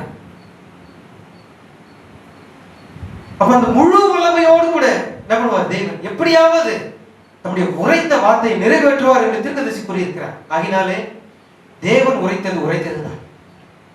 அவர் கூறின வார்த்தைகள் ஒன்றும் பொய்யாக. எதுக்காக இந்த காரியத்தை கூறுகிறேன் என்றால், நீங்கள் அவரை நம்பி நமக்கு நித்திய ஜீவனை அளிப்பதாக அவர் நமக்கு கூறியிருக்கிறாரே என்று எண்ணி உங்களுடைய அன்பானவர்கள், உங்களுடைய உறவினர்கள், எல்லாவற்றையும் விட்டு கூட பிறந்தவங்க எல்லாவற்றையும் நீங்க என்ன பண்ணுங்க? விட்டு பிரிந்து, இந்த உலகத்திலிருந்து பிரிந்து அவரை நாடி தேடி அவரை உறுதியாய் பற்றி கொண்டீர்கள். அப்படியாக பற்றி கொண்டு அவர் மேல் முழு நிச்சயமாக முழு நம்பிக்கையோடு உறுதியோடு கூட விசுவாசித்து வந்தவர்களை தேவன் ஒருபோதும் என்ன பண்ண மாட்டார்? வெட்கப்படுத்த மாட்டார். ஒருபோதும் தலைகுனிய விட மாட்டார். அல்லேலூயா. ஏனென்றால் அவர் சர்வ வல்லமை தேவன். எல்லாவற்றையும் செய்ய அவருக்கு பலன் உண்டு. ஏற்கனவே எல்லாவற்றையும் செய்து முடித்து விட்டார். எல்லாவற்றையும் என்ன பண்ற? நம்ம காணாததுனால நம்ம என்ன பண்றோம்? புலம்பிக்கிட்டே இருக்கிறோம். எத்தனை பேர் புலம்புறீங்கன்னு தெரியல. எல்லா குடும்பத்திலும் புலம்பல் இருக்கதான் செய்யும். என்ன செய்யுது, எதை பண்றது, என்ன செய்யுது, ஏது பண்றது, எல்லாமே புலம்பிட்டே இருப்பீங்க. ஆனா இதெல்லாம் ஏற்கனவே உங்க தேவைகள் என்னதென்று அவர் முன்னமே அறிந்திருக்கிறார். விசுவாசிக்கிறீங்களா? நீங்க ஜெபிக்கிறதுக்கு முன்பாகவே நீங்க என்ன ஜெபிக்க போகிறீங்க என்பது அவருக்கு முன்னமே தெரியும். உங்க சிந்தனையில ஓடிட்டு இருக்கிற காரியங்கள் அவர் முன்னமே தெரியும். நீங்க எதை கேட்க போறீங்க, உங்களுடைய காரியம் என்ன, உங்க தேவைகள் என்ன என்பதை அவர் முன்னமே அறிந்திருக்கிறார். முன்னமே அறிந்து நீங்க கேட்பதற்கு முன்பாக செய்து முடிச்சிட்டார். கேக்குறீங்களா? ஏற்கனவே கேட்டு செய்து முடித்து விட்டார். ஏற்கனவே செய்து முடிக்கப்பட்ட கிரியைகளை தான் நீங்க என்ன பண்றீங்க? கேட்டுட்டு இருக்கீங்க. தேவன் இந்த காரியத்தை செய்யுங்க, இந்த காரியத்தை செய்யுங்க என்று.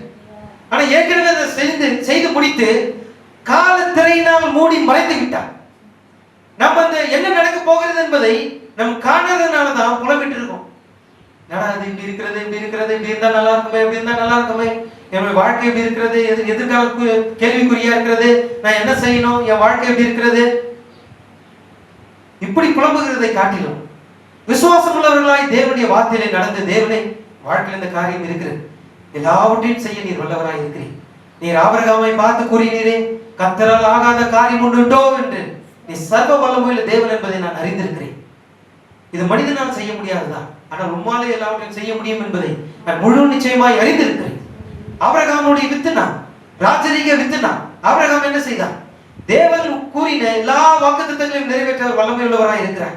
இன்று வேதத்தில் கூறியிருக்கிற எல்லா வாக்குத்தத்தங்களையும் நிறைவேற்ற தேவன் வல்லமை உள்ளவராய் இருக்கிறார் என்று முழு நிச்சயமாய் நம்பி ஆபிரகாம் அங்கே தேவனை மகிமைப்படுத்தினது போல நாமும் தேவனை மகிமைப்படுத்தி ஆபிரகாம் அங்கே விசுவாசத்தில் வல்லவனானது போல நாமும் விசுவாசத்தில் வல்லமுள்ளவர்களாக இருப்போம்.